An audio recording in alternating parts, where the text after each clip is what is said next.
The village woke before the sun.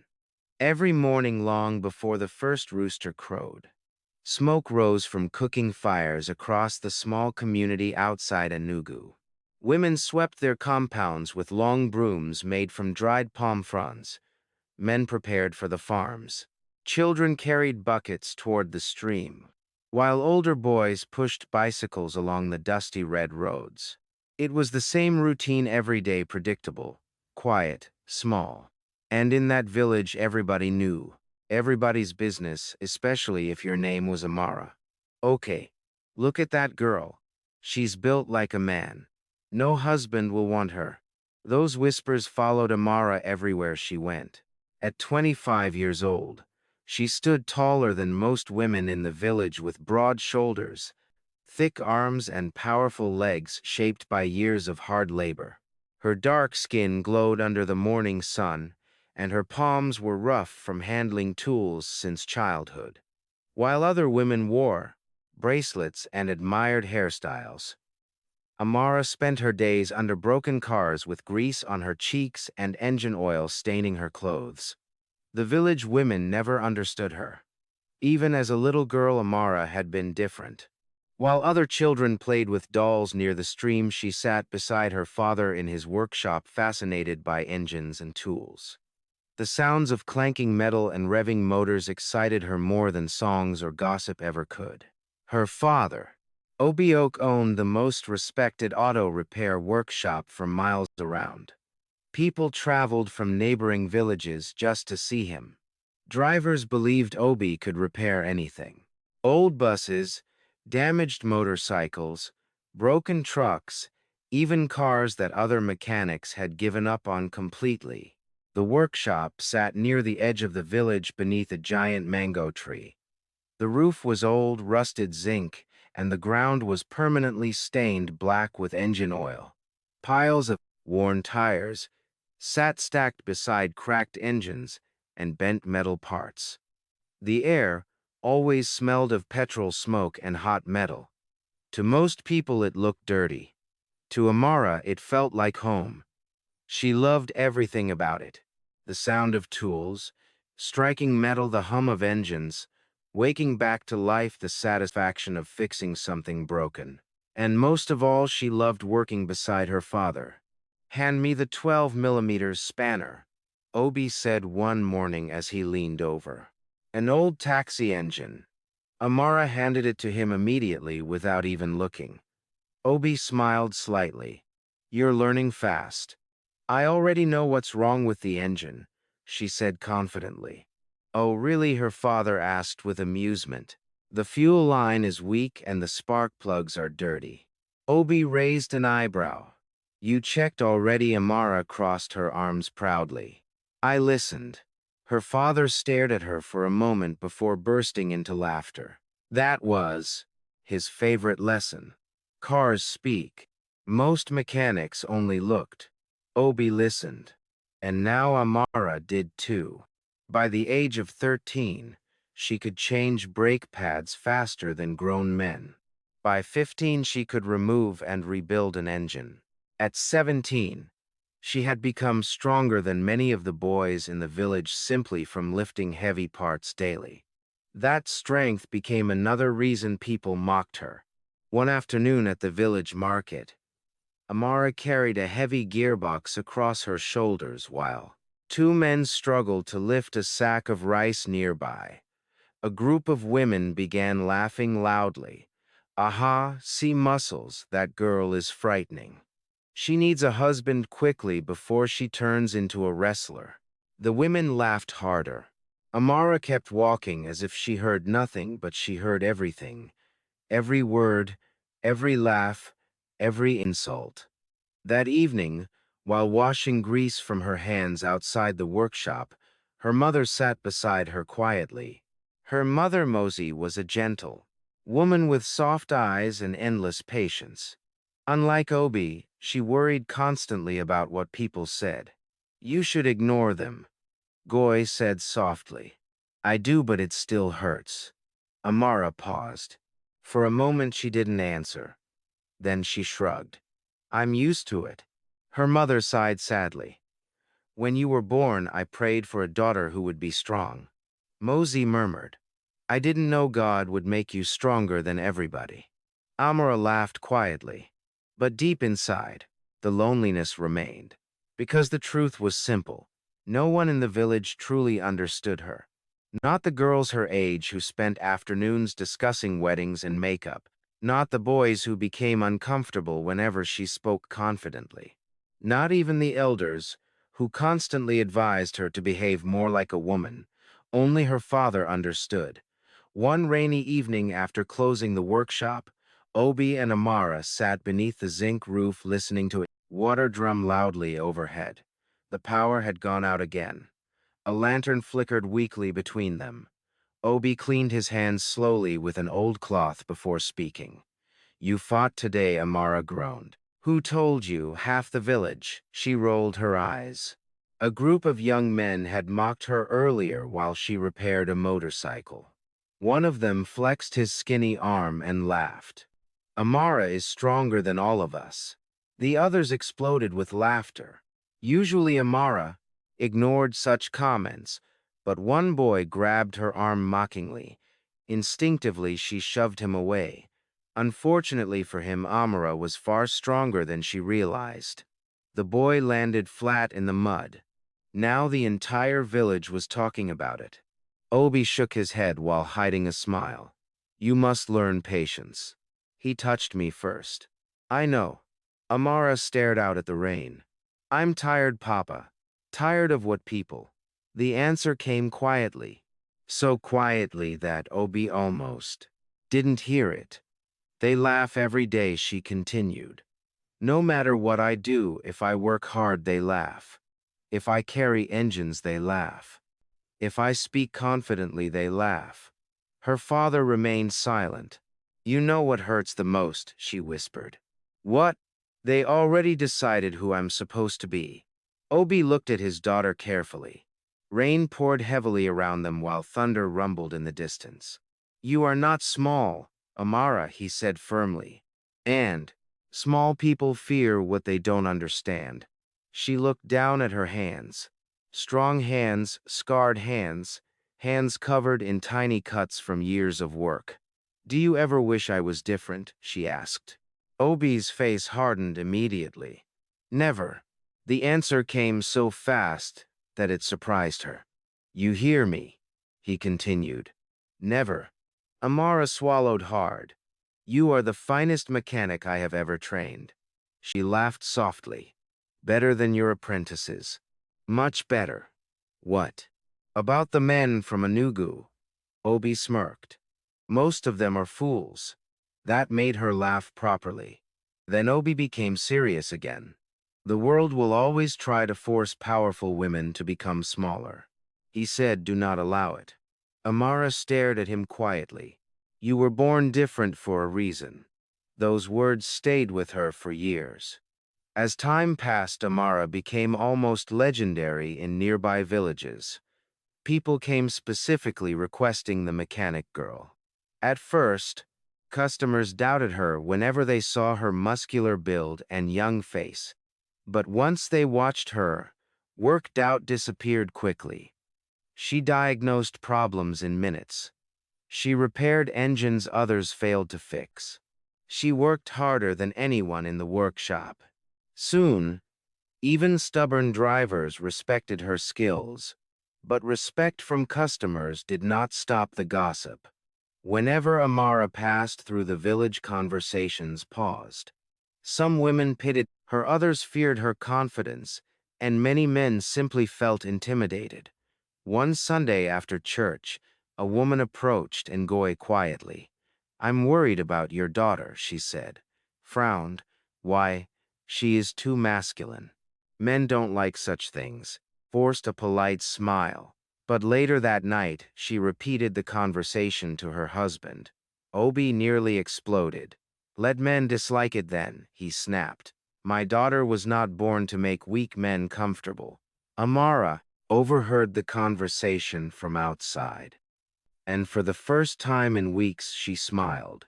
Still, despite her father's support, something restless grew inside her over the years.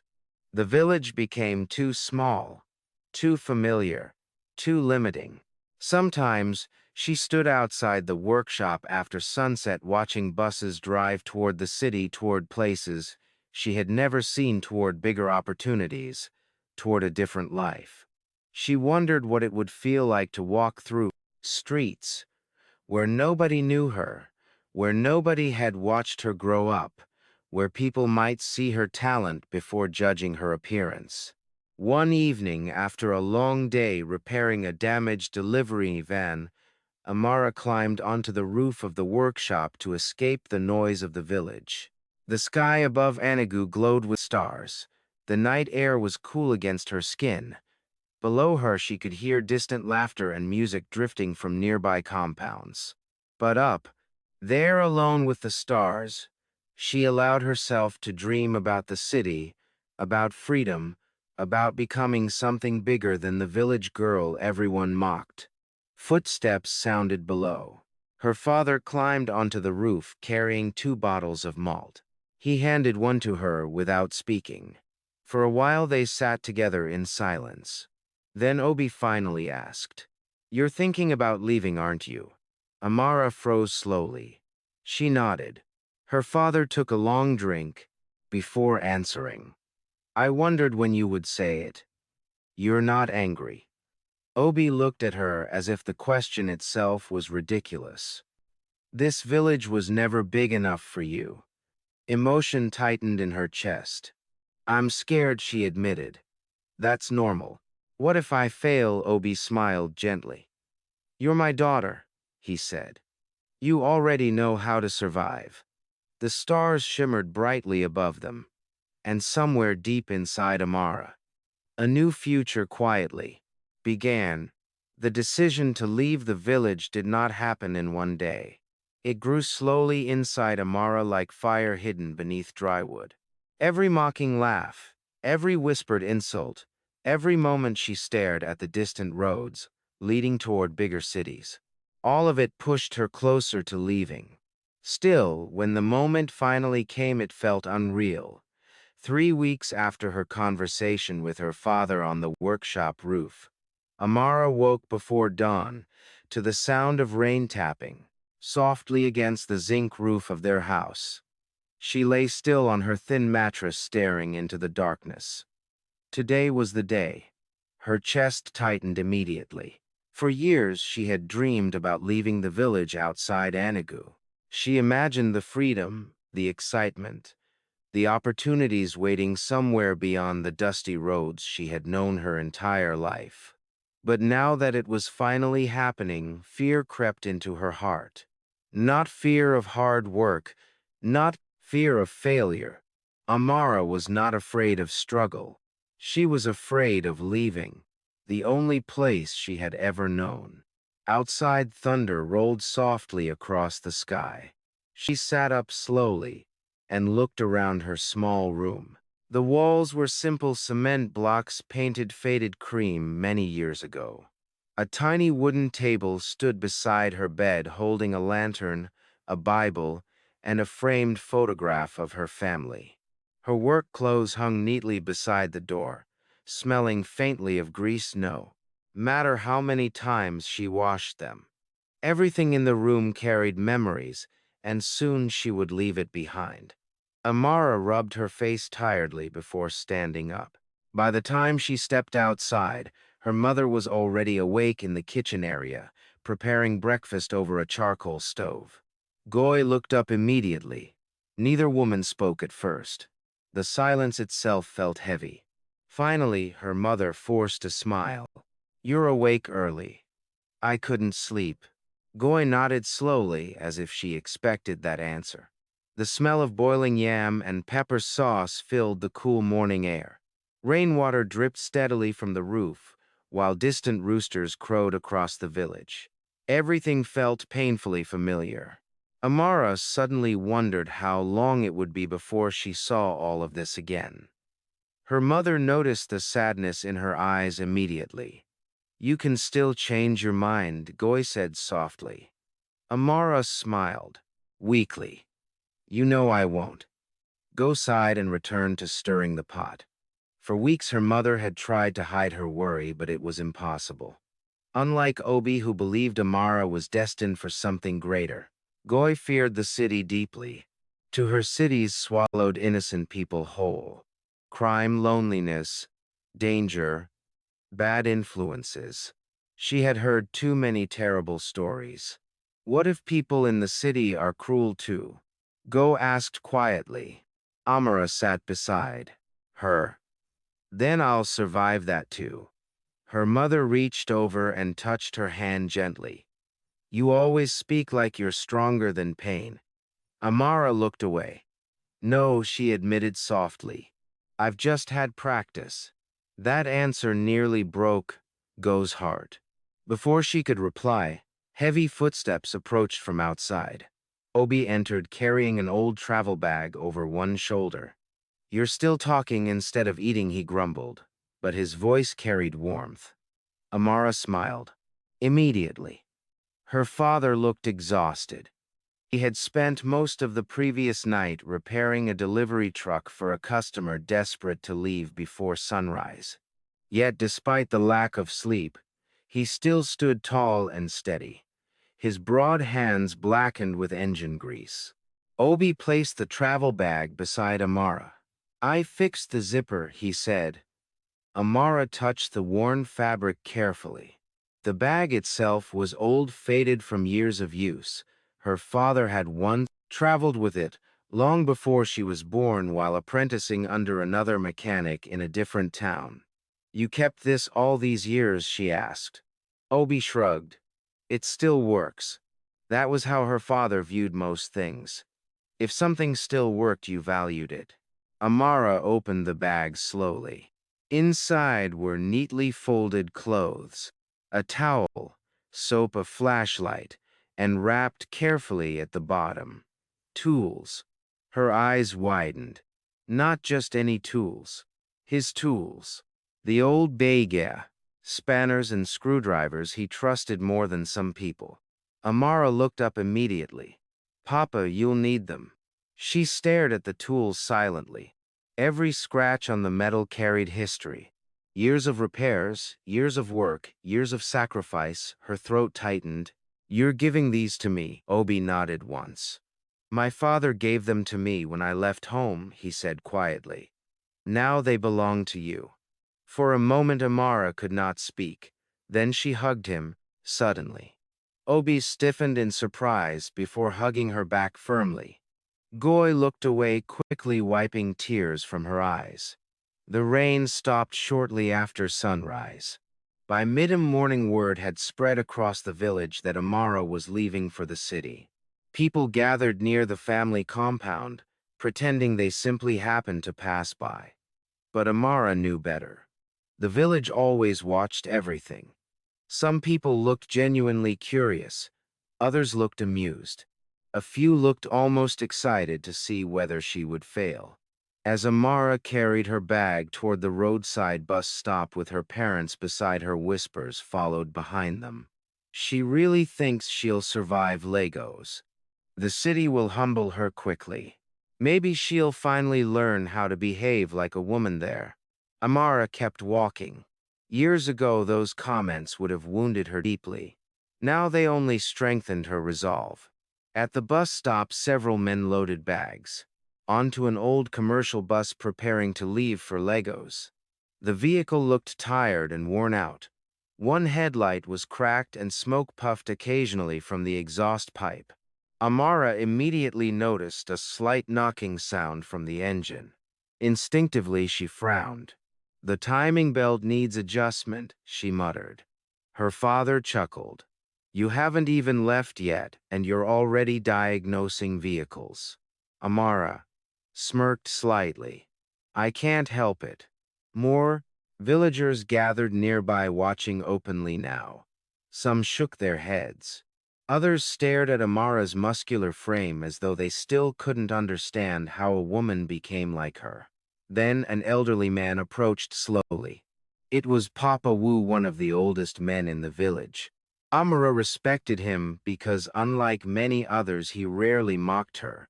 He stopped in front of her and studied her quietly. So he said finally, "The mechanic girl is leaving us."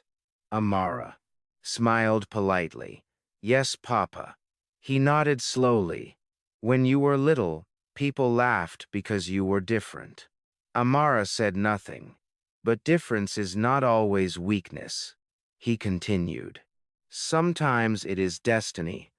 The nearby villagers fell silent. Even Obi looked surprised. Papa Wosu pointed a finger at Amara. "Do not return here believing you are small." Emotion tightened unexpectedly in her chest. "I won't," she promised softly.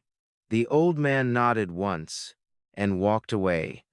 Soon afterward, the driver shouted for passengers to board, and suddenly everything became real. Goy grabbed Era tightly before she could climb into the bus. Her mother's eyes were already red from crying. "You must call when you arrive." "I will. Do not trust strangers." "I know. Do not walk alone at night." Amara smiled gently despite her own emotions. "Yes, Mama." Go touched her face carefully like she was memorizing it. "You've always been stubborn," she whispered tearfully. "Even as a child." Amara laughed softly through rising emotion. "I wonder where I got that from." Go shook her head, smiling through tears. Then Obi stepped forward. Unlike Gozi, he did not cry, but his eyes looked heavier than usual. He reached into his pocket and handed Amara folded cash. She immediately shook her head. "Papa, no, you've already done enough. Take it. I can manage." His expression hardened instantly. "Amara." She sighed and accepted it. Obi placed one large hand firmly on her shoulder. "Listen carefully." Amara looked at him. "The city will test you," he said quietly. "People there will judge you too. Some will underestimate you. Some will fear you." She nodded silently. "But remember this." His grip tightened slightly. "You carry our name." Emotion burned behind her eyes. "And you carry my training," he continued. "No matter where you go, nobody can take your skill away from you." Amara swallowed hard. "I'll make you proud." "You already have." That nearly shattered her composure completely. The driver shouted again impatiently. Passengers were boarding quickly now. Amara hugged her mother one final time before turning toward the bus. Then she stopped suddenly. The entire village was watching her. Some curious, some doubtful, some mocking. But for the first time in her life, Amara no longer cared what they thought. Because beyond the village roads was a future nobody there could imagine. She climbed into the bus without looking back again. Inside, the seats were cramped and uncomfortable. Passengers squeezed tightly together while bags filled the overhead racks. Amara sat beside the window, clutching her father's toolbox tightly against her chest. Outside, her parents stood side by side, watching silently. Wiped fresh tears continuously. Obi stood tall with his arms crossed proudly. Then finally the bus engine roared to life. Slowly the vehicle pulled away from the roadside. Amara pressed her forehead lightly against the window glass. The village passed by slowly. The mango tree beside the workshop, the dusty football field where children played every evening, the market roads, the church, the tiny houses she had known her entire life. All of it began disappearing behind her. Tears finally slipped down her cheeks. Silently. Not because she regretted leaving, but because leaving hurt more than she expected. As the bus reached the edge of the village, Amara looked back one last time. Her father raised his hand once. She raised hers back. Then the road curved and home disappeared from view. For several minutes, Amara simply stared ahead silently while the bus rattled toward the highway. Fear twisted inside her. Excitement, too. The future suddenly felt enormous, unknown, dangerous, beautiful. Outside the window, the green hills of Anugu stretched endlessly beneath the brightening sky. And somewhere far ahead, beyond roads she had never traveled before, the city waited for her. The journey to Lagos took nearly 12 hours. By the time the bus finally approached the city, Amara's body HD from sitting in the cramped seat. Most passengers looked exhausted. Children cried restlessly while traders argued loudly over luggage space and transport fees. But despite the discomfort, Amara could not sleep. She spent most of the trip staring out the window in amazement. The roads became wider the closer they got to Lagos. Villages slowly disappeared and were replaced by crowded towns, giant billboards, busy highways, and endless streams of vehicles moving in every direction. Everything felt bigger, faster, louder. At one point during the blanks trip, the bus stopped beside a massive bridge, packed with cars stretching farther than Amara could see. She blinked in disbelief. In her village, traffic meant 3 motorcycles and 1 stubborn goat blocking the road. Here, hundreds of vehicles moved endlessly like rivers of metal. A man seated beside her laughed softly at her expression. First time in Lagos, Amara nodded. The man smiled knowingly. The city can smell fear, he joked. Try not to look too shocked. Amara laughed politely, but deep inside nervousness tightened her chest. As sunset approached, the sky burned orange above the city skyline. Tall buildings rose in the distance. Street lights flickered alive. And then the bus entered the heart of Lagos. Immediately the noise swallowed everything. Car horns blasted endlessly. Street hawkers shouted through traffic. Music poured from roadside shops. Engines roared. People moved everywhere. It felt less like a city and more like a living creature that never rested. Amara pressed closer to the window, overwhelmed. The air itself felt different. Heavy, hot, filled with petrol fumes, smoke, sweat, roasted meat, and rain-soaked concrete. Nothing about Lagos resembled home. And somehow that both thrilled and terrified her. The bus eventually pulled into a massive, crowded motor park filled with shouting drivers, moving buses, and hundreds of people pushing through narrow spaces. The moment the vehicle stopped, chaos exploded. Passengers jumped down quickly.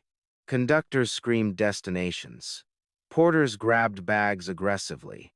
Street children rushed between vehicles begging for money. Amara climbed down carefully with her father's toolbox clutched tightly in one hand and her travel bag hanging over her shoulder. Immediately, people surrounded her. Taxi, fine hotel, sister, where are you going? Carry your load. Several voices shouted at once. Amara froze briefly. The noise hit her like a wave. In the village, she always knew everybody around her. Here, nobody cared who she was. People pushed past without apology. Everyone moved with urgency. The city did not slow down for anyone. Amara stepped aside near a concrete wall, trying to think clearly. She needed somewhere safe to stay, somewhere affordable. She reached into her pocket, carefully, to check the money her father had given her. Still there, she exhaled slowly in relief. Then suddenly someone slammed hard into her shoulder. Amara staggered slightly. Watch where you're going. A man snapped before disappearing into the crowd. Before she could fully react, another person brushed roughly past her from behind. Something felt wrong instantly. Amara's eyes widened. Her hand shot toward her travel bag. The zipper was open. Cold panic flooded her body. She dropped the bag immediately and searched inside frantically. Clothes, towel, soap. But the envelope containing her money, gone. Her breathing stopped. No. She searched again desperately, even though she already knew. Gone. Every naira her father gave her had disappeared. Her heart pounded violently. Then another terrible realization struck her. The side pocket holding her phone was empty, too. Stolen. Amara spun around wildly, searching the crowd. But there were too many people, too much movement, too many strangers. The thieves had vanished completely. For several seconds, she simply stood there frozen while noise roared around her. Then reality crashed down fully. No money, no phone, no contacts, no place to stay. Alone in Lagos, a lump rose painfully in her throat. Back home, Amara was strong, capable, respected by customers. But, standing in that crowded motor park surrounded by strangers, she suddenly felt very small. A conductor nearly shoved her aside while dragging a sack through the crowd. Move there.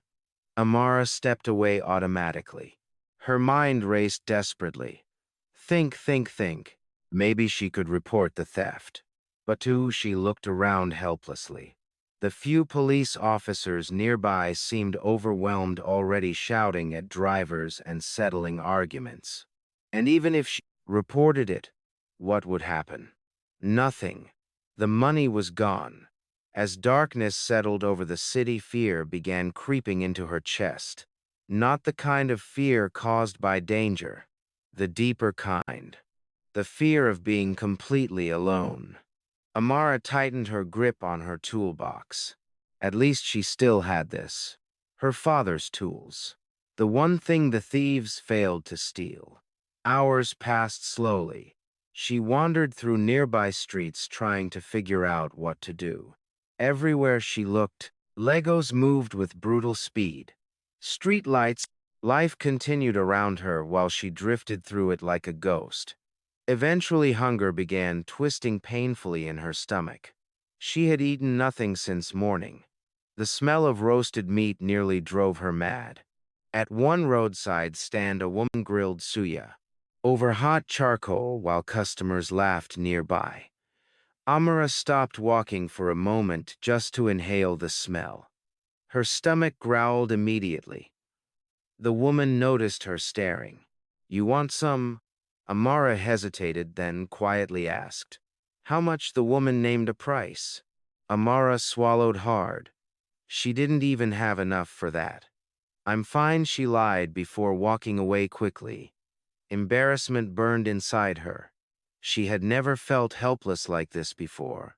Back in the village, she worked for everything she needed. If there was a problem, she fixed it. But Legos felt impossible to control. By midnight, exhaustion weighed heavily on her body. She found herself sitting near a closed storefront beside a busy road, hugging her toolbox against her chest protectively. Cars sped past endlessly. Nobody noticed her. Nobody cared. The city swallowed struggling people every day. One more stranger meant nothing. Amara lowered her head into her hands. For the first time since leaving home, tears filled her eyes. Not loud crying, just silent tears slipping down her cheeks. She thought about her mother worrying back in the village, about her father proudly watching the bus leave, about how confident she sounded when she promised she would survive. Now she had arrived in Lagos less than one day earlier and already lost almost everything. Failure tasted bitter. A group of young men walked past, laughing loudly. One glanced toward her muscular frame and smirked. "See muscles," he joked to his friends. "She fit fight armed robbers." The others laughed as they disappeared down the road. Amara wiped her face angrily. Even here, strangers mocked her. She almost laughed bitterly at the irony. Maybe the village had been right all along. Maybe she didn't belong anywhere. But then another thought surfaced quietly beneath the pain. Her father's voice. "You carry my training. Nobody can take your skill away from you." Amara slowly lifted her head. The toolbox sat beside her. Heavy, solid, real. Inside were the tools her father trusted most. The skills he spent years teaching her still lived in her hands. And suddenly she realized something important. The thieves stole her money, not her ability. That thought alone gave her enough strength to stand again. The next morning arrived, gray and humid. Amara barely slept. Her back hurt from sitting upright most of the night, but she forced herself to keep moving. She washed her face in a public restroom and tied her hair back tightly. Then she started walking again, without a destination, without a plan, but refusing to surrender. As the city fully woke up, Lagos became even louder. Traffic thickened quickly. Street vendors appeared everywhere, carrying bread, fruit drinks, and newspapers, balanced on their heads. Businessmen hurried through sidewalks speaking loudly into phones. Construction workers shouted over machinery. Everywhere Amara looked, people were working, fighting, surviving. Something about that energized her slightly. Maybe she could survive here too. Hours later, hunger returned harder than before. Her legs felt heavy now from endless walking. Sweat soaked her clothes beneath the blazing afternoon heat. Still, she kept moving. Then suddenly a loud voice shouted angrily nearby. "Why won't this stupid thing start?" Amara turned instinctively. A sleek black luxury car sat at the roadside with its hood open. Two men stood beside it. One wore an expensive suit already damp with sweat and frustration. The other, taller and calmer, wore a simple black shirt and dark trousers that somehow still looked impossibly expensive. The suited man slammed the hood angrily. "We've called 3 mechanics already." Amara slowed unconsciously. Then she heard it. Tick, tick, click, click. Her mechanic instincts activated immediately. Even from several feet away, the engine sound bothered her. That wasn't a battery issue, nor the starter. The rhythm was wrong. Amara frowned thoughtfully. Without realizing it, she stepped closer. The suited driver noticed her first. "What are you looking at?" Amara ignored the hostility and listened again, carefully. To click, then understanding flashed instantly in her mind.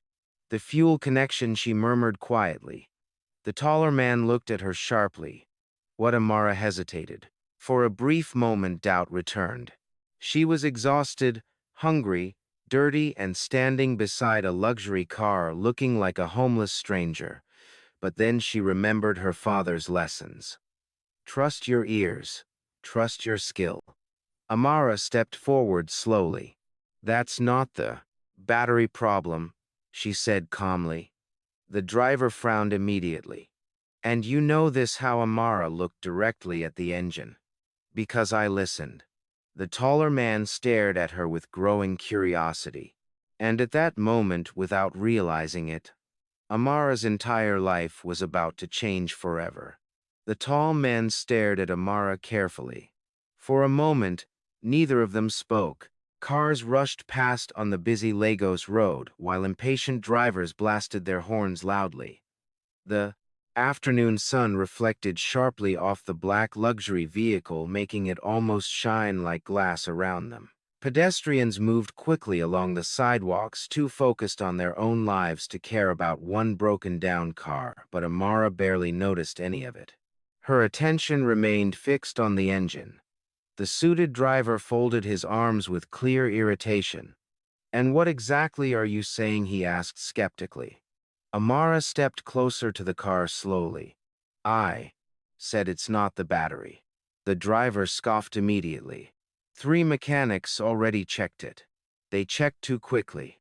The driver opened his mouth to argue again, but the taller man lifted one hand calmly. "Let her speak." His voice was deep and controlled, confident, the kind of voice people naturally listen to. Amara finally looked at him properly. He appeared to be in his mid-30s, tall and broad-shouldered, with calm dark eyes that studied everything carefully. Unlike the driver, he wasn't panicking or shouting, despite being stranded by the roadside. Even dressed simply, there was something powerful about him. Not arrogance, control, the kind of calm that came from a man used to being obeyed. Still, Amara had no idea who he truly was. The man nodded toward the engine. "What do you think the problem is?" Amara listened again to click. Then she crouched slightly beside the car, examining beneath the hood without touching anything yet. "The fuel connection is loose," she said finally. The driver laughed openly.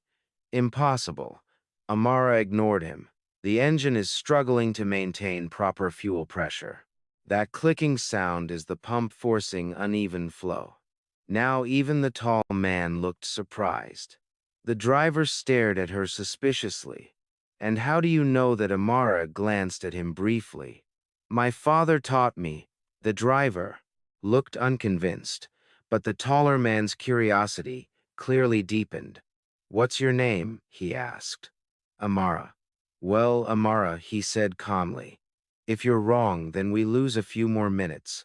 If you're right, he smiled. Slightly. Then today becomes very interesting. The driver groaned softly.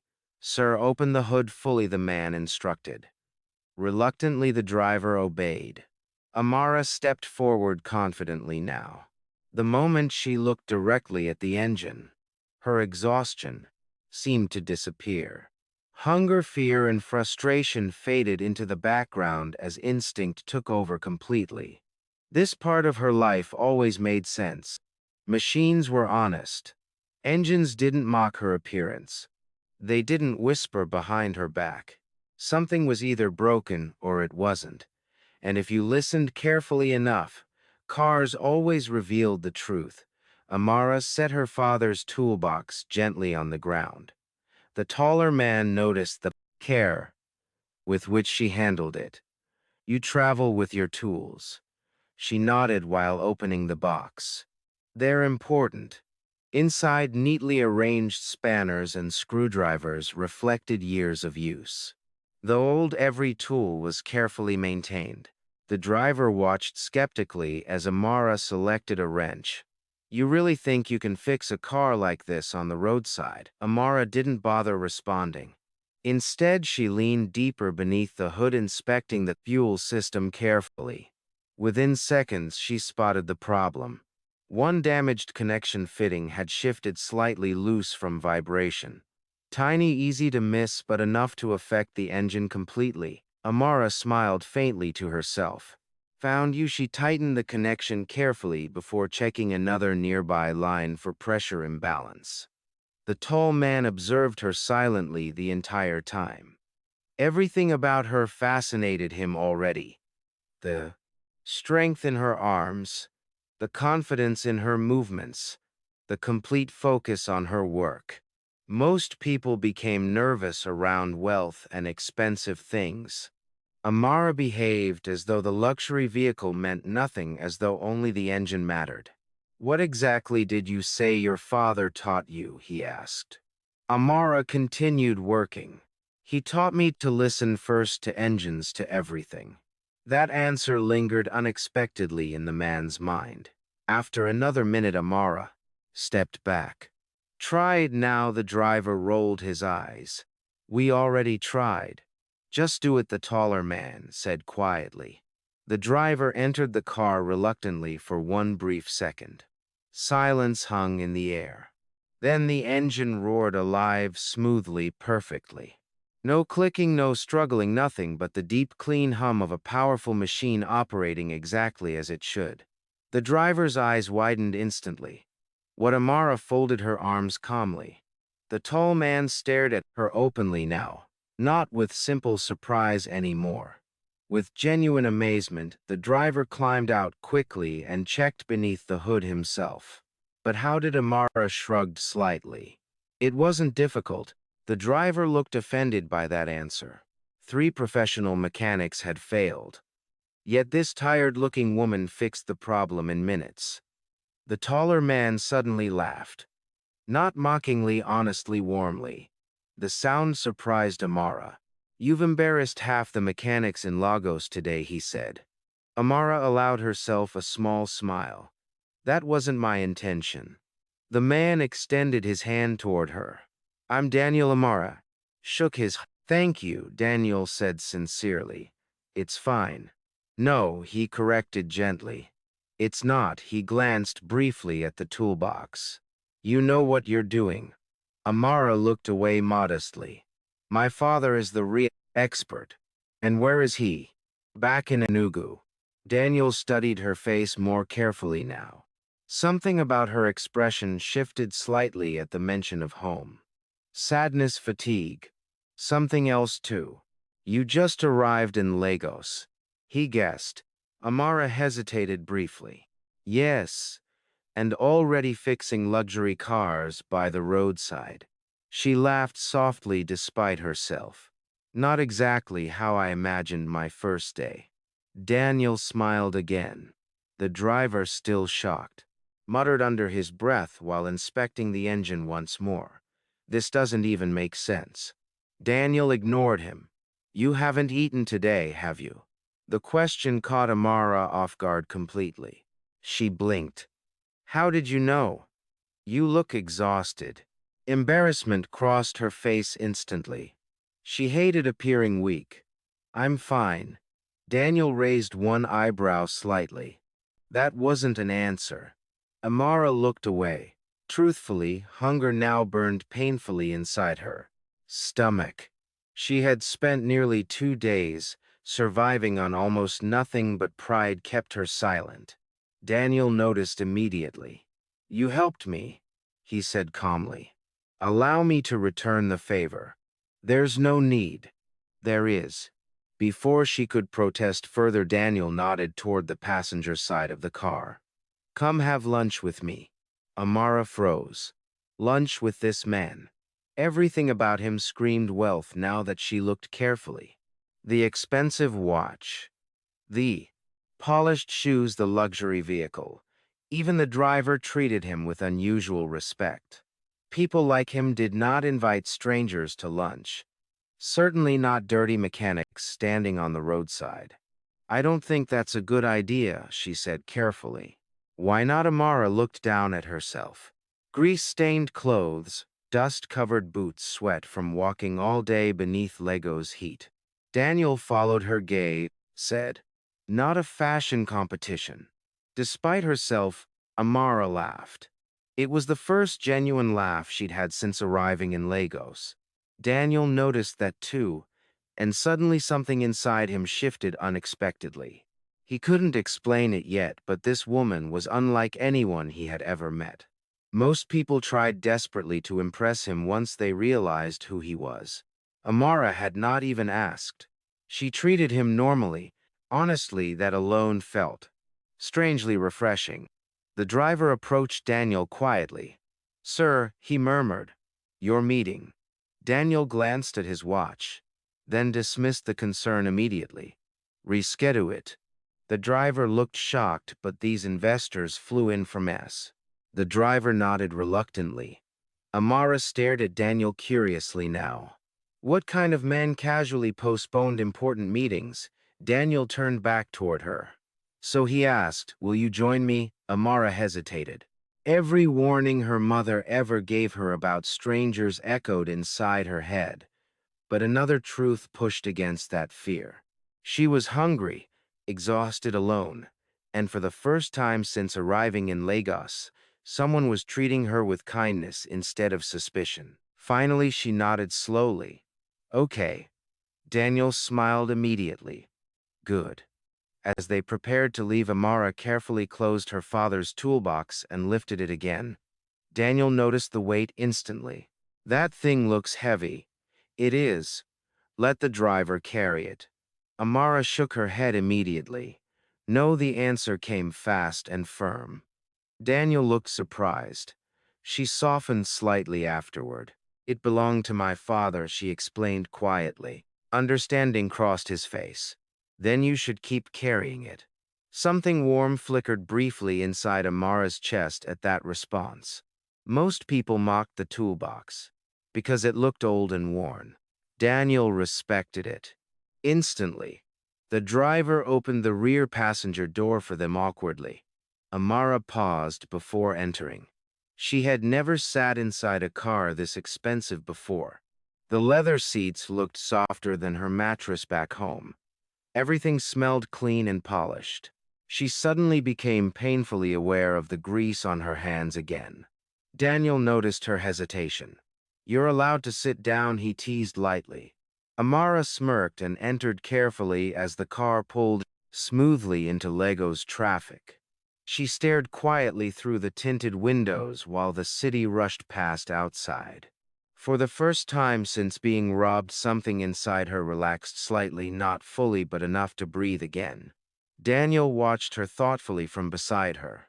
He still didn't know much about this mysterious mechanic from Enugu. But one thing already felt certain. Meeting her was no accident, and neither of them yet realized how much that was about to change both of their lives forever. Amara had never seen a restaurant like this before. The black luxury car moved through the crowded streets of Lagos before finally stopping in front of a massive glass building overlooking the water. Tall palm trees lined the entrance while neatly dressed security guards opened doors for arriving guests. Everything about the place looked expensive, too expensive. Amara stared through the car window uncertainly. People stepped out of luxury vehicles wearing designer clothes and expensive jewelry. Women in elegant dresses laughed softly, while businessmen in tailored suits spoke into phones as they walked inside. Amara looked down at herself. Dust-covered boots, grease-stained jeans, oil marks on her sleeves. Suddenly, she wished she had refused the invitation. Daniel noticed immediately. "I don't belong here." Daniel leaned back calmly. "You repaired a car worth more than most houses while standing on the roadside." He said, "Trust me, you belong wherever you choose to stand." The words caught her off guard. Nobody had ever spoken to her like that before. Back in the village outside Enugu, people constantly made her feel out of place because of how she looked or what she loved. But Daniel said it so simply, so naturally, as if her worth was obvious. The driver stepped out first and opened the door for them. Amara hesitated again before climbing out carefully with her father's toolbox still in her hand. Daniel glanced at it and smiled faintly. "You really carry that everywhere." "It stays with me even to lunch." Amara shrugged slightly. "I don't trust Lagagos yet." That made him laugh. A genuine laugh, not mocking, not polite, real amusement. As they walked toward the entrance, Amara noticed several people stare openly at her. Some looked confused, seeing a muscular woman in mechanic clothes beside a man like Daniel. Others seemed shocked. One woman whispered something quietly to her friend while glancing toward Amara's arms. Amara was used to such looks by now. Still, discomfort crawled beneath her skin. Daniel noticed again. Without saying anything, he slowed his pace slightly so they walked side by side instead of him leading ahead. The small gesture calmed her more than he realized. Inside, the restaurant looked even more intimidating. Crystal chandeliers hung from the ceiling. Soft music floated through the air.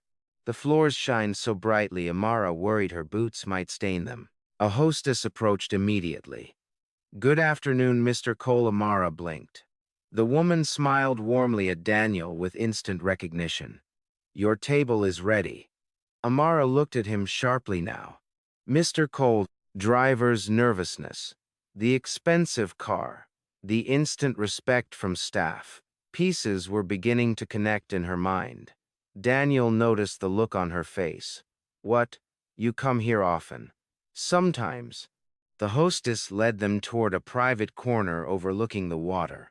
As they passed other tables, Amara felt eyes following them everywhere, especially her. She suddenly became very aware of her size and appearance again, her shoulders, her muscular arms, the grease beneath her fingernails. No matter how hard she scrubbed compared to the elegant women around her, she felt rough and out of place. When they finally sat down, Amara placed her toolbox carefully beside her chair. Daniel noticed the protective glance she gave it. "You love those tools. They built my life." That answer lingered with him. A waiter arrived almost immediately with menus. Amara stared at hers awkwardly. Half the dishes sounded unfamiliar, and the prices nearly made her choke. One plate cost more than her mother spent on food in a week. Daniel hid a smile when he noticed her expression. "Order whatever you want." Amara shook her head quickly. "This place is too expensive." "That's not your problem today." She hesitated before finally choosing something simple. Rice, chicken, water. Daniel ordered for himself before the waiter disappeared again. For a moment silence settled between them. But unlike awkward silence, this felt strangely comfortable. Daniel studied her carefully. Now that she sat under proper lighting, he could see exhaustion beneath her strength. Dark circles under tired eyes, tiny cuts on her rough hands, the guarded tension in her posture. This woman had clearly struggled long before today. "How long have you been fixing cars?" he asked. "Since I was little." "You learned from your father," Amara nodded. "He owns a workshop in my village, and he taught you everything." A small smile appeared on her face immediately. Yes, the warmth in her voice changed her expression completely. Daniel noticed that too. "You admire him." "He's the best mechanic I know. Better than you." She laughed softly. "Definitely. I'm not sure I believe that after what I saw today." Amara shook her head. "My father can hear an engine once and know exactly what's wrong. Growing up, I thought he had magic powers." Daniel smiled. "And now I know he just pays attention better than everyone else." The waiter returned with cold water. Amara drank almost the entire glass immediately before realizing what she'd done. Embarrassment flashed across her face. "Sorry," Daniel leaned back calmly. "When was the last time you ate properly?" She looked away. "Yesterday morning." Daniel frowned slightly. "You spent almost 2 days hungry." Amara shrugged. "I didn't have a choice." Something about how casually she said it bothered him deeply. Most people he knew panicked over inconveniences, delayed flights, slow internet, wrong reservations. But this woman lost everything in a strange city and still somehow remained standing. "How exactly did you end up stranded?" he asked carefully. Amara hesitated briefly before finally telling him. "The bus ride, the crowded motor park, the theft, the missing money, the missing phone, sleeping outside, walking the city hungry." Daniel listened quietly without interrupting once. As she spoke, his expression gradually hardened, not at her, at the situation. "You arrived in Lagos yesterday?" he asked finally. "Yes. And you've been wandering the city alone since then?" Amara nodded. Daniel exhaled slowly. "That city park is full of thieves. I know that now." "You should have reported it." "To who?" she asked quietly. "Nobody would care." Daniel didn't answer immediately because part of him knew she was right. Lagos moved too fast to stop for one robbed traveler. Still, hearing her say it so calmly unsettled him. The food finally arrived moments later. The smell alone nearly overwhelmed Amra. Hot jollof rice, grilled chicken, plantains, fresh juice. Her stomach tightened painfully. Daniel noticed her trying not to look too eager. "Eat," he said gently. That was all the permission she needed. Amara tried to eat slowly at first, politely, but hunger eventually defeated pride. Soon she was eating properly for the first time since arriving in Lagos. Daniel watched quietly, strangely amused, and strangely affected at the same time. Most women around him obsessed over appearances during meals. Tiny bites, perfect posture, constant self-awareness. Amara simply ate because she was hungry, honest, unpretentious, real, and somehow that honesty felt refreshing. Halfway through the meal, Amara finally slowed down. "This is the best food I've tasted in my life," she admitted. Daniel smiled slightly. "You've had a difficult first day." "That's one way to describe it." He leaned forward slightly. "So, why come to Lagos?" Amara paused. The answer felt bigger than one sentence. Finally, she sighed softly. "In my village, people already decided who I was supposed to be." Daniel listened carefully. "They mocked me because I'm muscular, because I work on cars, because I don't behave the way women are expected to behave there." She glanced briefly at her hands. I got tired of shrinking myself to make other people comfortable. Something inside Daniel tightened unexpectedly. The quiet pain behind her words felt real, deeply real. And Legos was supposed to be different. I hoped so. Daniel studied her silently for several seconds. What if it is, he asked. Finally, Amara looked at him uncertainly. What if this city becomes exactly where you belong? She almost laughed at that. Right now, Lagos felt more like a battlefield than a dream. Still, for the first time since arriving, hope flickered faintly inside her again. Daniel leaned back thoughtfully. You know, he said casually, my friend owns one of the biggest auto repair garages in the city. Amara blinked. What, he's always complaining about finding skilled mechanics. Her heartbeat quickened immediately. You're serious? Daniel pulled out his phone calmly. Very. Before she could fully process what was happening, he dialed a number. The call connected quickly. Tony, Daniel said. I found someone you need to meet. Amara stared at him speechlessly. Daniel listened briefly before smiling. Yes, I know you're busy. Stop complaining. Pause. Then she fixed my car in under 3 minutes after 3 mechanics. Failed. Another pause. Daniel glanced toward Amara. She just arrived from Enugu. And she's exceptional. Amara's chest tightened. Nobody had ever described her like that before. Exceptional. Daniel listened again before nodding. Good. Well, come tomorrow morning. He ended the call and placed the phone down casually. Amara stared at him. You just got me a job interview.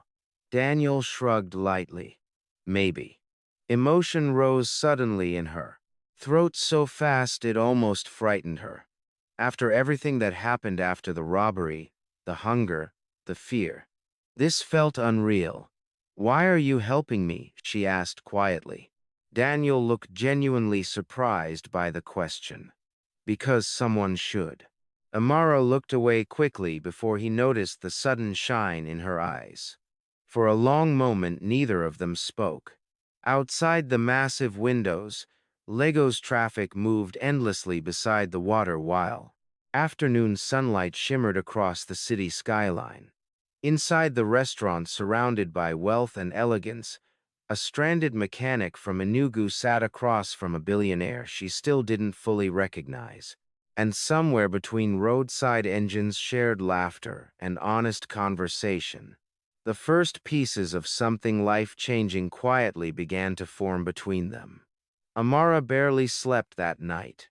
Daniel had arranged a hotel room for her after lunch despite her repeated protests. It wasn't extravagant like the restaurant, but to Amara it felt luxurious beyond imagination. The bed alone looked softer than anything she had ever slept on before. Still, her mind refused to rest. Too much had happened in less than 24 hours. She had arrived in Lagos full of hope, then lost everything. Then somehow met a stranger who repaired her faith in the city almost as quickly as she repaired his car. Now she lay awake staring at the blank ceiling, replaying every moment repeatedly. Daniel's calm smile, the way he listened when she spoke, the way he never once mocked her appearance or questioned her abilities. After seeing her work and Clear's throat, most importantly, the job opportunity, her chest tightened nervously. What if she failed? What if Daniel exaggerated her skills? What if the garage owner laughed at her? The same way people back home did. Amara rolled onto her side, looked toward the old toolbox resting near the bed. Her father's tools, the sight of them steadied her slightly. You carry my training. Her father's words echoed softly in her mind again. Eventually, sometime after midnight, exhaustion finally pulled her to sleep. The next morning, Lagos was already roaring awake by the time Daniel arrived at the hotel. Amara stood outside waiting with her toolbox beside her feet. She wore clean jeans and a plain black shirt she had carefully washed the night before. Her boots were still old but polished as best as possible. Daniel stepped out of the car and smiled immediately. "You look rested." "That's a lie," Amara replied honestly. He laughed. "I like that you don't pretend." She raised an eyebrow. "Should I start pretending now?" "Please don't." The driver opened the back door for them again. This time Amara entered more comfortably, not because she suddenly belonged in luxury cars, but because Daniel somehow made things feel less intimidating around him. As the car moved through traffic, Amara watched Legos carefully through the windows. Morning crowds flooded the sidewalks.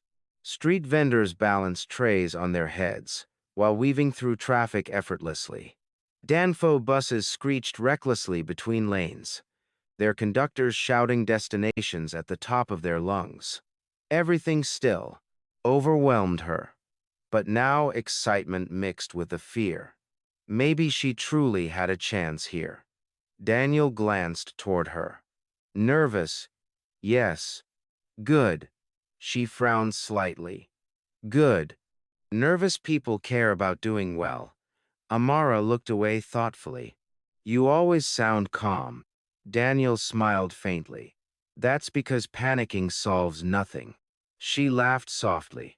A few minutes later, the car turned into a massive industrial area, filled with workshops, warehouses, and repair garages.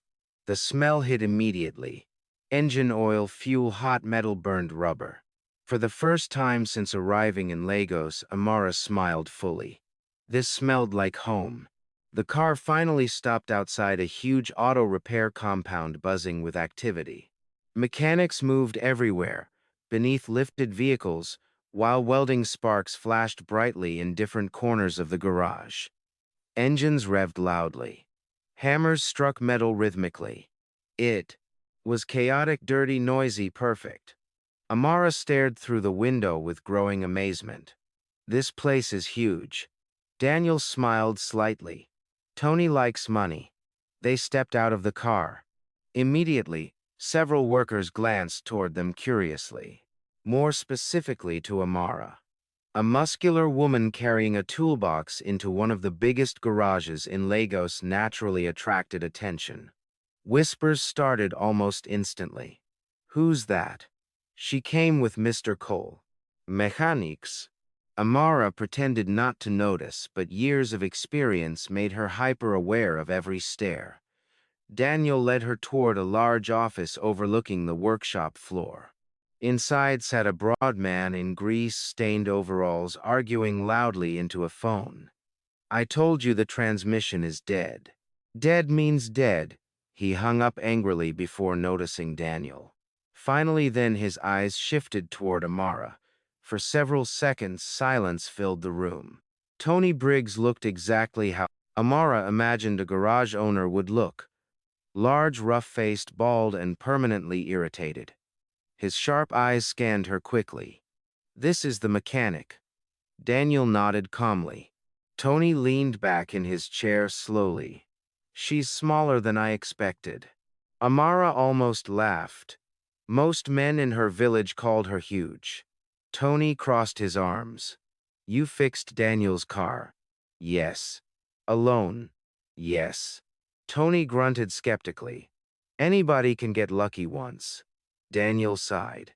"Tony, what, I'm running a business, not a charity." Tony stood up and motioned toward the workshop. "Come." Amara followed him outside, while Daniel remained behind smiling faintly to himself. He already knew exactly how this would end. The workshop noise became louder instantly as they stepped onto the garage floor. Mechanics paused briefly to stare openly now. Some smirked, others looked amused. A few clearly doubted her immediately. Amara recognized those looks instantly. She'd seen them her whole life. Tony stopped beside a silver SUV with its hood open. "You see that?" Amara nodded. "Customer says it overheats constantly." 3 mechanics already checked it. Amara stepped closer silently. "Fix it." Several nearby workers slowed down to watch. One young mechanic chuckled under his breath. This should be interesting. Amara ignored him completely. The moment she looked at the engine, everything else disappeared again. Just like always, noise faded. People faded. Doubt faded. Only the machine mattered. She examined the radiator first, then the coolant lines, then listened carefully while the engine idled. Tick, pump. Why? Amara frowned slightly. Not the radiator. Not the coolant pump either. She crouched lower. Something smelled wrong. Burning but faint. Then she saw it. A damaged fan relay causing inconsistent cooling cycles. Tiny, easy to miss, but enough to overheat the entire engine. Amara stood up calmly. The relay is damaged.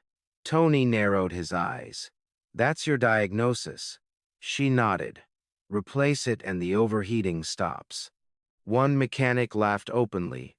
That fast? Amara looked directly at him. Yes. The mechanic rolled his eyes dramatically. Tony motioned toward the tools. Then prove it. Amara set down her father's toolbox carefully and got to work. Within minutes, her hands moved with confident speed. No hesitation, no uncertainty. Every movement efficient, professional. Tony watched closely. Now the amusement slowly disappeared from his face. This woman knew exactly what she was doing. One mechanic beside him muttered quietly, "Her hands are steady." Tony noticed that too. Experienced mechanics always noticed hands. Bad mechanics moved nervously. Good mechanics moved with purpose. Amara worked like someone born around engines. After replacing the damaged relay, she stepped back. Start it. A nearby mechanic turned the ignition. The engine purred smoothly. Cool, stable, perfect. Several workers exchanged surprised looks immediately. Tony folded his arms tighter. Could have been a lucky guess. Amara shrugged. Check the temperature gauge in 20 minutes. Tony stared at her for several long seconds, then unexpectedly grinned. Well, he admitted reluctantly, you're better than half the idiots working here already. The surrounding mechanics groaned loudly. Boss Tony ignored them. What exactly did your father teach you? Everything, Tony smirked. Good answer. Daniel approached from behind, clearly entertained. Quandi's. Quandim. She's hired. Amara blinked. Just like that, Tony pointed a thick finger toward her. But listen carefully. Amara met his gaze steadily. This garage is rough. People here respect skill, not feelings. If you can handle the work, nobody cares. You're a woman. Amara almost smiled at that. After growing up in her village, that sounded refreshing. I can handle it. Tony nodded once. Good. Then he shouted loudly across the workshop. Everybody listen. The garage quieted gradually. This is Amara. She starts today. Anybody with a problem can leave. Silence. Then one mechanic muttered dramatically. Boss has replaced us with Village Terminator. Laughter exploded through the workshop. Even Amara laughed. The tension broke instantly. Soon mechanics approached, introducing themselves one by one. Some still looked skeptical. Others already seemed impressed. One older mechanic named Cunnell shook his head while smiling. I knew you were serious when you carried your own toolbox. Amara grinned slightly. I don't let people touch my tools. Smart woman. By midday, Amara was already working beneath a damaged pickup truck beside two other mechanics. Grease stained her hands again. Sweat covered her forehead, and for the first time since arriving in Lagos, she felt useful, not stranded, not helpless, useful. Every successful repair rebuilt something inside her that the robbery and fear had damaged. Nearby, mechanics gradually stopped treating her like a curiosity and started treating her like one of them because skill spoke louder than appearance. Always, late in the afternoon, A familiar black luxury car pulled into the garage compound. Immediately, several workers straightened up. Mr. Cole is back. Daniel stepped out casually carrying a paper bag. Amara slid out from beneath the pickup truck and wiped grease from her face. "What are you doing here?" Daniel held up the bag. "Lunch," she blinked. "You came all the way here for lunch. You say that like food isn't important." Amara laughed softly. The surrounding mechanics exchanged knowing looks immediately. Tony smirked openly from across the garage. Daniel handed her the food. "I figured you forgot to eat." She hesitated before accepting it. "You really didn't have to do this." "I know." That answer warmed her unexpectedly. They sat together on overturned toolboxes near the edge of the garage, while workers pretended not to watch them. Daniel asked about her first day. Amara told him about the live Maradad. Amara repairs the mechanics Tony's terrible attitude. Daniel laughed loudly at that. Tony insults everybody equally. It means he likes you. As they talked, Amara noticed something strange. Conversation with Daniel felt easy, natural. She never worried about saying the wrong thing around him. And Daniel seemed genuinely interested in everything she said, even small stories about engines or village life. Time passed too quickly. Eventually, Daniel checked his watch reluctantly. "I should go before my assistant starts threatening resignation." Amara smiled. "You're important, huh?" Daniel stood slowly. "Terribly important." She rolled her eyes playfully. Then Daniel looked at her carefully for a moment. "You seem happier today." Amara paused, then glanced around the busy garage. Mechanics shouting, engines roaring, tools clanging loudly. For most people, it probably looked chaotic. To her, it looked like opportunity. "Yes," she admitted softly. Daniel smiled. "Good." As his car disappeared through the garage gates, Amra watched it leave thoughtfully. Behind her, one mechanic whistled dramatically. "Oh ho!" Another laughed. "Mr. Billionaire himself bringing lunch." Amara frowned. "Billionaire." The entire garage went silent. Then everyone stared at her. "You seriously don't know who Daniel Cole is?" Connell asked. Amara blinked slowly. "No." The mechanics burst into shocked laughter, and for the first time Amara realized the man who had changed her life so easily was far more powerful than she ever imagined. 3 weeks passed quickly at the garage.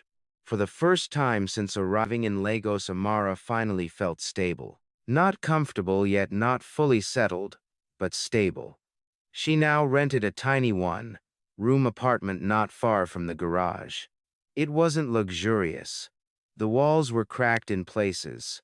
The ceiling fan only worked when electricity decided to cooperate, and the neighborhood remained noisy almost every night.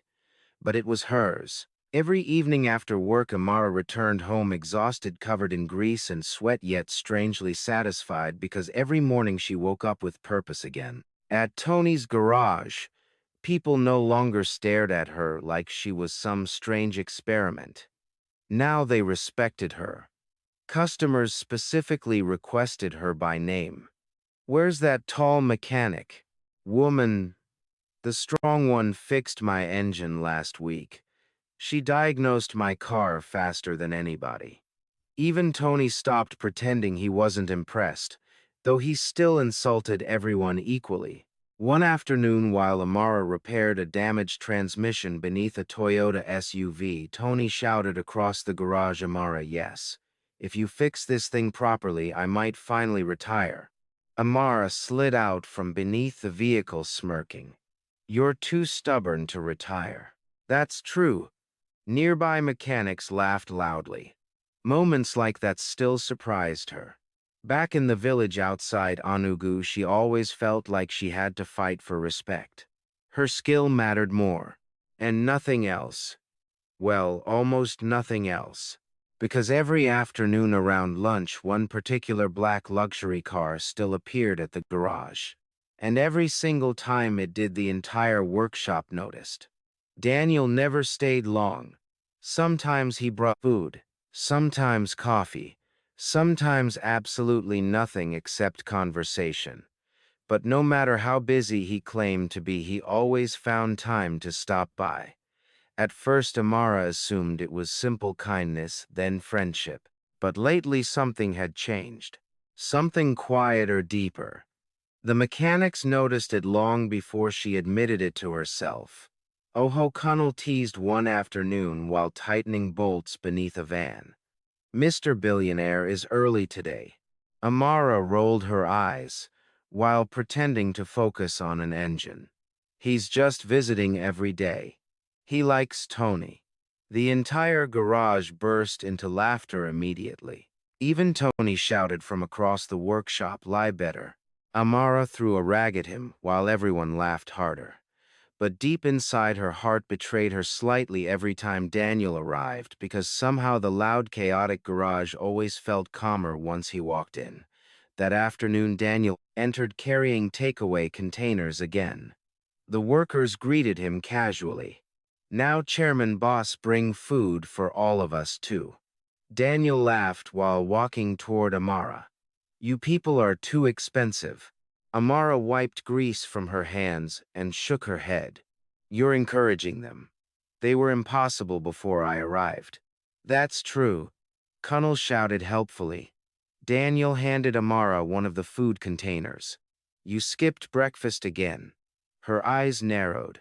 "Immediately." "How do you know that?" "You become aggressive when hungry." Amara almost choked laughing. "I do not. You threatened a customer with a wrench yesterday. He insulted my repair work." Daniel smiled calmly. "Exactly." Their eyes met briefly, and for one dangerous second, the noisy garage around them seemed to disappear completely. Amara looked away first. Her pulse suddenly felt too fast. Daniel noticed and smiled faintly to himself. They sat together near the edge of the workshop, while mechanics pretended not to stare openly. Conversation came naturally now, easy, comfortable. Daniel asked about her latest repairs, while Amara complained dramatically about Lego's traffic and terrible drivers. At some point, Daniel removed his expensive watch before helping her hold a loose engine component steady. The nearby mechanics nearly lost their minds watching a billionaire casually assist inside a greasy garage. Tony walked past, muttering loudly enough for everyone to hear. "Love has destroyed another rich man." The workshop exploded with laughter. Amara nearly dropped the tool in embarrassment, while Daniel just shook his head, smiling. Then suddenly a deep engine purred outside the garage entrance. Every mechanic turned instinctively. A white Rolls-Royce Phantom slowly entered the compound, like royalty arriving among commoners. The entire garage fell quiet. Even Tony frowned slightly. "That can't be good." The luxury car stopped smoothly near the center of the workshop. A uniformed driver stepped out first and opened the rear passenger door carefully. Then she emerged, tall, elegant, beautiful. The woman wore dark sunglasses, expensive heels, and a fitted cream-colored outfit that probably cost more than Amara's yearly income back in the village. Everything about her screamed wealth and sophistication. She glanced around the garage with obvious disgust. Then her eyes landed directly on Daniel. For a brief moment, surprise crossed her face. Then she smiled slowly. "Daniel." Daniel's relaxed expression disappeared instantly. Not angry, just tired. "Vanessa." Amara looked between them quietly. Something cold settled in her stomach immediately. Vanessa removed her sunglasses gracefully. Her beauty was undeniable. Smooth dark skin, sharp cheekbones, perfect makeup, the kind of woman magazines probably wrote about. And standing beside her in grease-stained mechanic clothes, Amara suddenly felt painfully rough again. Vanessa's eyes shifted toward Amara slowly. The brief confusion in her expression quickly transformed into disbelief. Then amusement. This, Vanessa said carefully, is why you stopped answering my calls. The garage became completely silent. Even engines seemed quieter somehow. Daniel stood up slowly. Vanessa, this isn't the place. Oh, I completely disagree. Her gaze remained fixed on Amara. So this is the mechanic. Amara met her stare calmly despite the tension tightening inside her chest. Yes. Vanessa looked her up and down openly, now lingering slightly too long on Amara's muscular arms. The grease stains the boots, the toolbox nearby, and then Vanessa laughed softly, not kindly, crew. Daniel's expression hardened immediately. Enough. Vanessa ignored him. You left me for this. The words sliced through the garage sharply. Several mechanics exchanged uncomfortable looks. Amara felt heat rise slowly in her chest. Not shame, anger, because she recognized this type of woman immediately. The kind who measured worth using appearance and money. Vanessa stepped closer slowly. You know who I am. Amara shrugged slightly. No. That answer visibly shocked Vanessa. The mechanics behind Amara nearly burst into laughter, but controlled themselves barely. Vanessa folded her arms. I'm Vanessa Lauron. Amara remained silent, clearly still unimpressed. Daniel almost smiled, despite the situation. Vanessa noticed immediately, and her irritation deepened. Interesting, she muttered. Then she looked directly at Amara again. Let me save you time, Daniel sighed heavily. Vanessa. She ignored him completely. Men like Daniel don't marry women like you. The entire garage froze. Amara felt every eye watching her, now waiting. Back in her village, words like that once wounded her deeply. Too muscular, too rough, too different. But Legos had changed something inside her already. And unlike before, she no longer felt ashamed of who she was. Amara stood slowly. The height difference surprised Vanessa immediately. Up close, Amara's strength became even more obvious. Years of lifting engines had shaped her into solid muscle beneath simple clothing. Vanessa instinctively stepped back half an inch before catching herself. Amara spoke calmly. You don't know anything about me. Vanessa smiled coldly. I know enough. No. Amara corrected quietly. You looked at me and decided who I am. Something dangerous flickered in Vanessa's eyes. Daniel watched silently. Now, not because he enjoyed conflict, but because he wanted to see how Amara handled herself. Vanessa crossed her arms tighter. You should stay away from Daniel. The command hung in the air. Amara stared at her for several seconds before answering. I don't chase people. Vanessa frowned slightly. If Daniel spends time here, Amara continued calmly. That's his choice. The simplicity of the response somehow made it stronger. Vanessa scoffed. You really think you belong in his world, Amara? Almost smiled because for the first time in her life that question no longer frightened her. She glanced briefly toward Daniel, then back at Vanessa. I spent years trying to become smaller so people would feel comfortable around me, she said quietly. I'm not doing that anymore. Silence filled the garage again. Even Tony looked impressed now. Vanessa stared at Amara, uncertainly, perhaps expecting insecurity or apology. Instead, she found confidence, steady and unshaken. Daniel's eyes remained fixed on Amara the entire time. Something warm and powerful moved inside his chest, watching her stand there without fear. Vanessa noticed his expression immediately and suddenly understood something that made her stomach tighten. This was no passing fascination. Daniel genuinely admired this woman. That realization changed everything. Vanessa's face hardened instantly. She stepped closer one final time.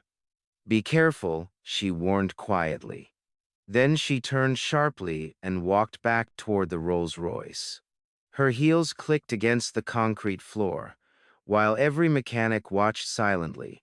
Moments later, the luxury car disappeared through the garage gates, and the second it vanished, the entire workshop exploded. Ha! Amara destroyed her. Did you see Vanessa's face? Tony laughed so hard he nearly dropped a wrench. Even Daniel finally smiled properly again. Amara shook her head tiredly. I hate drama. Connell pointed dramatically. Too late. Rich people drama has entered your life now. The mechanics roared with laughter again. But through all the noise, Daniel kept watching Amara quietly because something had shifted permanently today. Vanessa saw it. The garage saw it. And deep down he saw it too. He was falling in love with the mechanic from Enugu. After Vanessa left the garage, the energy inside the workshop remained strange for the rest of the afternoon. The mechanics tried to return to work, but everyone kept replaying the confrontation excitedly. Connell nearly injured himself laughing while retelling the story to a customer. You should have seen it, he shouted dramatically. Madame Rolls-Royce came to intimidate Amara and left looking like somebody stole her generator. The workshop exploded with laughter again. Even Tony wiped tears from his eyes. I haven't enjoyed gossip this much in years. Amara rolled her eyes while tightening bolts beneath a damaged Honda engine. You people are too dramatic. Tony pointed a greasy wrench toward her. You embarrassed a rich woman in designer shoes while wearing oil-stained boots. That's cinema. More laughter. Amara tried to ignore them, but deep inside her thoughts remained unsettled. Not because of Vanessa herself, but because of what Vanessa represented. A world Amara still did not fully understand. A world Daniel belonged to naturally. As evening approached, mechanics gradually packed up their tools and closed the garage for the night. One by one, workers headed home, until only Amara remained beneath the dim workshop lights organizing equipment. The city outside buzzed with distant traffic and music, while warm evening air drifted through the open garage entrance. Amara wiped grease from her arms, slowly lost in Hattery thought. Then she heard familiar footsteps behind her. You're still here, Daniel. She turned around. He stood near the entrance, wearing a dark blue shirt with the sleeves rolled slightly upward. Without the constant movement of the daytime garage around him, he somehow looked even more composed, calmer, more dangerous to her heart. Amara looked away quickly before he noticed. I needed to finish cleaning. Daniel stepped closer slowly. I wanted to check on you. Amara leaned lightly against a workbench. I'm fine. I didn't ask if you were fine. The quiet seriousness in his voice made her glance back at him. Daniel studied her carefully. You've been quiet since Vanessa left. Amara hesitated, then sighed softly. She surprised me. That tends to happen.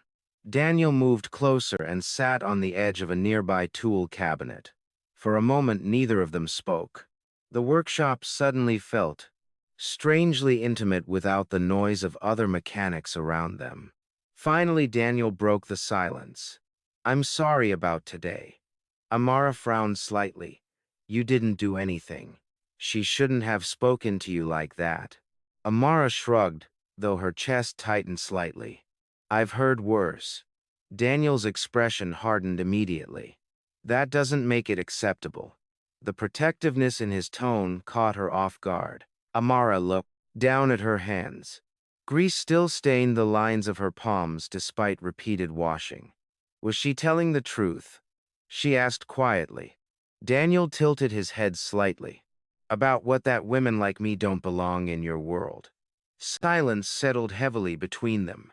Daniel stared at her carefully now, and for the first time since meeting her, he saw real insecurity beneath her strength. Not weakness, just old wounds. Years of judgment, years of being told she was too different, too much, too wrong. Daniel stood slowly. Amara, she didn't look up. You know what's interesting, he said quietly. You've spent your whole life around people who made you feel strange for being yourself. Her throat tightened slightly. And somehow, he continued, you still became kind. That made her finally meet his eyes. Daniel stepped closer. In my world, he said calmly, most people pretend constantly. They care about appearances more than honesty. They smile while hiding knives behind their backs. He glanced briefly toward the garage entrance where Vanessa had stood earlier. Money doesn't automatically improve people. Amara remained silent.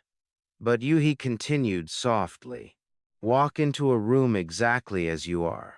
The intensity in his voice made her pulse quicken. You don't pretend to be delicate when you're strong. You don't hide your intelligence to protect insecure men. You don't change yourself to impress rich people. A dangerous warmth spread slowly through her chest. Daniel smiled faintly. That's rare. Amara looked away again because suddenly breathing felt difficult. You make me sound special. You are. The answer came instantly. No hesitation, no teasing, just truth. For several long seconds, neither of them moved. The garage lights hummed softly overhead while distant Legos traffic echoed beyond the workshop walls. Amara became painfully aware of how close Daniel now stood. Close enough to smell his cologne mixed faintly with engine oil from the garage. Close enough to notice the calm steadiness in his breathing. Close enough to make her heart pound violently.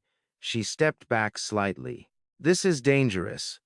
Daniel raised one eyebrow. The garage. You know what I mean.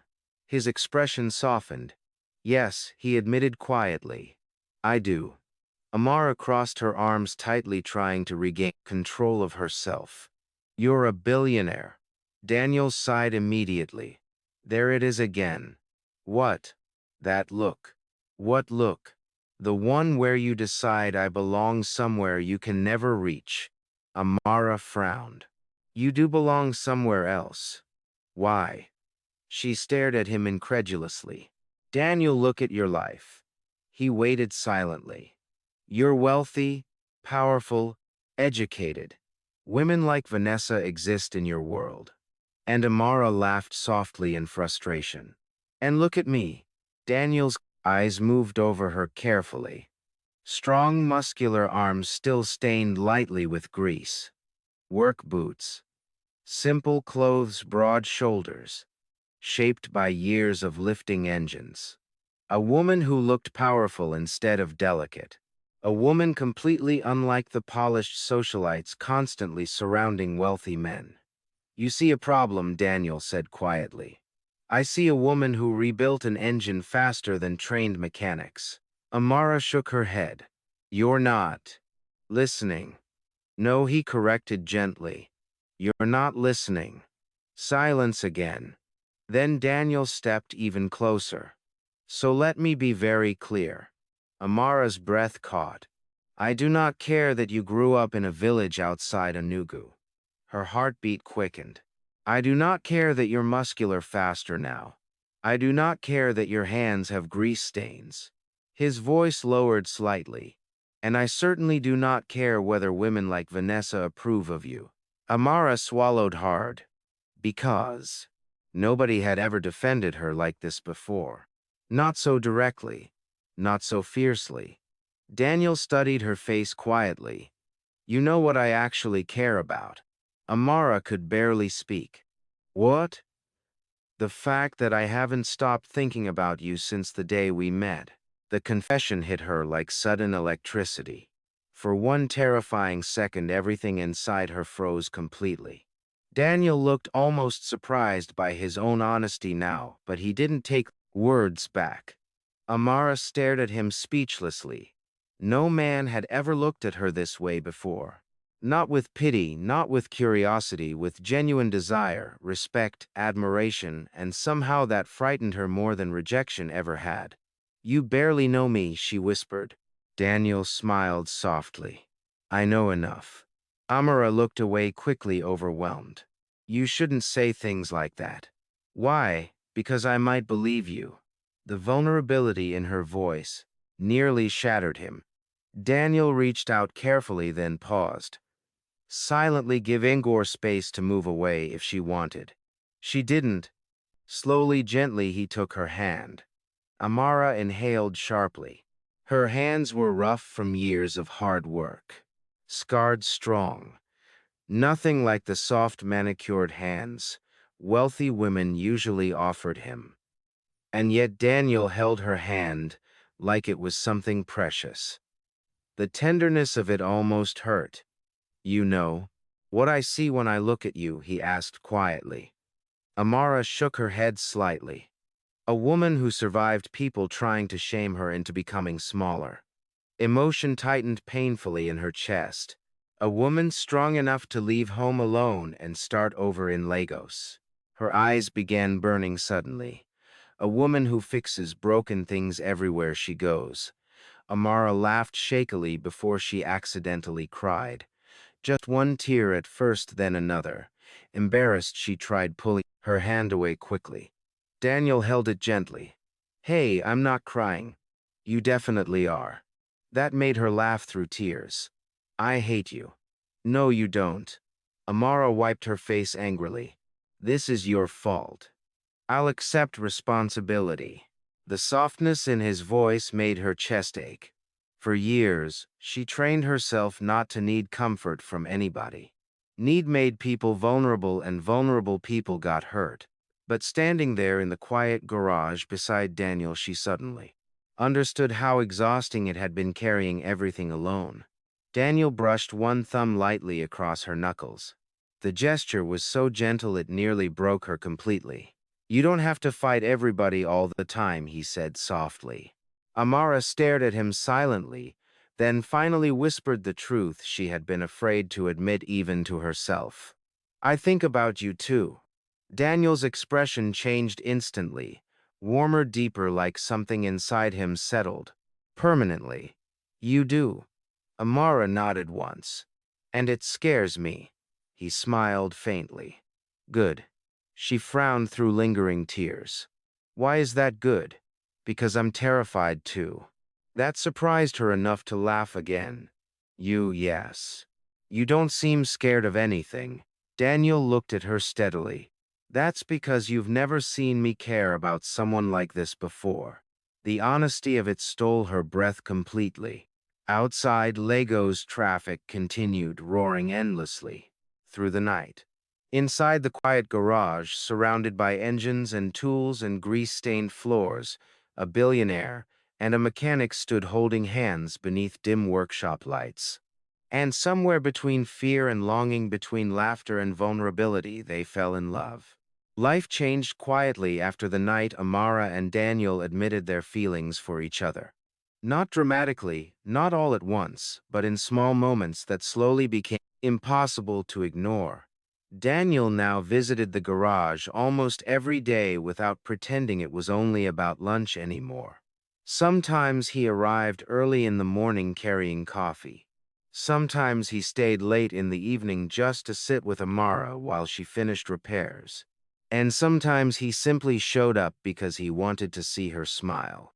The mechanics at Tony's garage enjoyed every second of it, especially Tony. One afternoon, while Amara worked beneath a prize delivery van, Tony walked past smirking. Your billionaire is outside again. Amara slid out from under the vehicle immediately. He's not my billionaire. Tony snorted loudly. That man owns half of Lagos and somehow spends more time here than in his office. Nearby mechanics burst into laughter. Connell shouted dramatically from across the workshop. True love has entered the garage. Amara grabbed a dirty rag and threw it at him. The rag missed. Completely. Connell pointed proudly. See, love has weakened her aim. More laughter exploded through the workshop. Amara rolled her eyes, but couldn't stop smiling anymore. That was the dangerous thing about Daniel. He made happiness feel natural, easy. After years of being judged for who she was, Amara still found it difficult to understand why someone like Daniel looked at her the way he did. But every time she doubted herself, he somehow noticed. And every Time he reminded her without words that she was enough exactly as she was. One evening after work, Daniel took her to dinner near the waterfront in Lagos. Unlike the first restaurant he brought her to, this place felt quieter and more relaxed. Music drifted softly through the open-air terrace, while waves reflected city lights beneath the night sky. Amara leaned back in her chair watching the water thoughtfully. "You know," she said softly, "when I first arrived in Lagos, I thought the city hated me." Daniel smiled slightly. "The city hates everybody at first." She laughed. "That's comforting. It means you survived initiation." Amara shook her head, smiling. "I still can't believe how fast everything changed." Daniel studied her carefully. "Do you regret coming here?" The answer came immediately.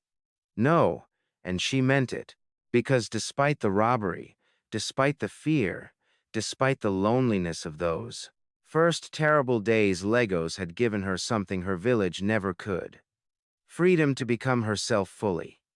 Daniel reached across the table and took her hand. Naturally. Now the gesture still sent warmth racing through her chest every single time. "You know what I like most about you?" he asked quietly. Amara raised one eyebrow. "I'm scared to ask." "You never treat me differently because of money." She frowned slightly. "Should I?" "Most people do." Amara looked at him thoughtfully. "Honestly, Daniel, sometimes I forget you're rich." He laughed loudly. "That might be the nicest insult anyone has ever given me." She grinned. Then her expression softened slightly. "I see the way people behave around you." Daniel already understood what she meant. The forced politeness, the fear, the constant need to impress him. It exhausted him more than anyone realized. But Amara never performed around him, never pretended, never became smaller or sweeter or more delicate for his comfort. She challenged him, teased him, argued with him, looked directly into his eyes without fear, and Daniel loved her more every day because of it. Still, not everyone shared that happiness, especially Vanessa.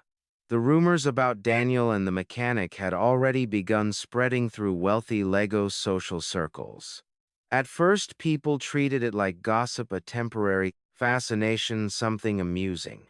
But as weeks passed and Daniel continued openly spending time at the garage, the gossip transformed into something more serious, and Vanessa hated every second of it. She heard the whispers at parties, saw the headlines online: the billionaire and the mechanic. Daniel Cole's new mystery woman. Who is the muscular mechanic capturing Lego's attention? Vanessa told herself she didn't care. But deep down, humiliation burned inside her because Daniel never looked at her the way he looked at Amara, not even when they were together. And that realization poisoned her pride. 2 days later, Tony's garage buzzed loudly with afternoon activity. Engines roared. Music played from an old speaker near the office. Mechanics shouted over tools and machinery while customers waited impatiently beside vehicles. Amara stood near the center of the workshop repairing a damaged alternator when the familiar sound of a luxury engine purred outside again. Several mechanics looked up immediately. Connell groaned dramatically. "Please tell me rich people are not fighting again today." Tony sighed heavily. "I'm too old for billionaire romance problems." The white Rolls-Royce Phantom rolled smoothly into the garage compound once more, and immediately every warhorse once more had arrived. Vanessa stepped out looking furious. Unlike her previous visit, she made no effort to appear calm or elegant today. Anger radiated from her immediately. Her heels struck the concrete sharply as she marched straight toward Amara. The entire garage slowly went quiet again. Mechanics exchanged nervous glances. Customers stopped talking. Even engines seemed less important. Suddenly, Amara placed her tool down calmly and wiped grease from her hands with a cloth. Vanessa stopped directly in front of her. "You think This is funny, she snapped. Amara remained calm. I don't even know why you're here. Vanessa laughed bitterly. Please don't pretend innocence. Amara folded her arms slowly. You're angry at the wrong person. Oh, really? Yes. Vanessa stepped closer aggressively. Daniel belonged to me long before you appeared. That statement annoyed Amara instantly. Not because she felt threatened, but because of the arrogance behind it. People did not belong to other people. And after spending years being treated like an object for public judgment in her village outside Enugu, Amara hated that mentality deeply. He's not property, Amara said firmly. Vanessa scoffed loudly. You really believe this relationship will last? Amara stayed silent. Vanessa looked around the greasy garage dramatically. This, she said mockingly. This is your world. Her eyes moved over Amara slowly again. The muscular arms, the mechanic clothes, the oil stains. Then Vanessa smiled crew. You're nothing but a dirty mechanic. Silence crashed through the garage. Several mechanics stiffened immediately. Tony's face darkened dangerously. Connell muttered under his breath, Ah, wrong thing to say. But Amara herself remained perfectly calm. Strangely calm because for the first time in her life words like that no longer controlled her. She had spent too many years hating herself because of other people's opinions. Too many nights wondering if maybe the village was right. Too many moments trying to become softer, quieter, smaller. Not anymore. Amara stepped closer slowly. Vanessa instinctively froze. The height difference between them suddenly felt obvious. So did the physical strength in Amara's broad shoulders and powerful arms. Not threatening, just undeniable. You call me a dirty mechanic, Amara said quietly. Vanessa crossed her arms defensively. I am a mechanic. Her voice remained calm, steady, proud. These hands built engines before sunrise. These hands fed my family. These hands survived things your money could never teach you about. The garage became completely silent now. Every mechanic listened carefully. Even customers nearby stopped pretending not to stare. Amara looked directly into Vanessa's eyes. So no, she continued softly. I'm not ashamed of who I am. Something uncertain flickered briefly across Vanessa's face because she expected embarrassment. Instead, she found confidence. Real confidence. The kind that doesn't depend on money or appearance. Vanessa recovered quickly. You think Daniel actually belongs with someone like you? Amara almost smiled. Then she answered with complete honesty. I think Daniel chooses for himself. That answer hit harder than shouting ever could. Vanessa opened her mouth angrily. Then another voice interrupted. She's right. Everyone spy Daniel. Vanessa's face changed instantly. Daniel? No, he interrupted quietly. The disappointment in his voice felt sharper than anger. Daniel walked slowly toward them past the silent mechanics, past the staring customers, until he stood beside Amara naturally, like that was exactly where he belonged. Vanessa looked between them desperately. She manipulated you. Vanessa snapped. Daniel actually laughed softly in disbelief. Amara, he asked. Manipulate someone. Several mechanics snorted loudly, trying not to laugh. Daniel's expression hardened again. You came here to insult a woman because your pride is hurt. Vanessa stared at him silently. And that, he said calmly, is exactly why we ended. The words landed. Like a slap. Vanessa's face palled slightly. Daniel glanced briefly toward Amara, then back at Vanessa. I loved you once, he admitted honestly. But you cared more about status than kindness. Vanessa looked genuinely wounded now, and Amara Daniel continued quietly. She's more honest and genuine than most people I've met in my entire life. The garage remained completely silent because everyone there could feel the truth in his voice. Daniel loved this. Woman openly now without hesitation, without shame. Vanessa realized it too. And that realization finally shattered the last piece of hope she carried. Her eyes burned with humiliation and anger. For several seconds, she simply stared at them both. Then, without another word, she turned sharply and walked back toward the Rolls-Royce. The car disappeared from the garage moments later. Silence lingered briefly after she left. Then Tony clapped loudly once.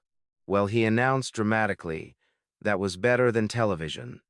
The entire garage exploded with laughter and cheering immediately. Connell pointed toward Daniel. Chairman has chosen Mechanic Love. Even customers laughed now. Amara covered her face briefly in embarrassment while Daniel shook his head smiling. Tony walked past muttering proudly, "Nobody insults my workers in my garage." That warmed Amara more than she expected. As the workshop slowly returned to life again, Daniel looked down at her quietly. "You okay?" Amara nodded slowly. Then after a moment she smiled. Yes, and for the first time in her life she truly meant it. After Vanessa's second visit to the garage, something changed permanently between Amara and Daniel. Not because they suddenly became more romantic, not because they started spending every second together, but because the last shadow of doubt finally disappeared. The world now knew about them openly, and neither of them cared anymore. The newspapers and gossip blogs in Lagos became obsessed with the story, the billionaire and the mechanic. Daniel Cole's unexpected romance. Who is the muscular woman capturing Lagos? Photos of Daniel visiting Tony's garage spread everywhere online. Some showed him carrying lunch while Amara stood beside him in grease-stained overalls.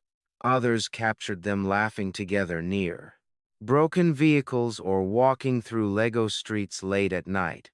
People had opinions. Of course they did.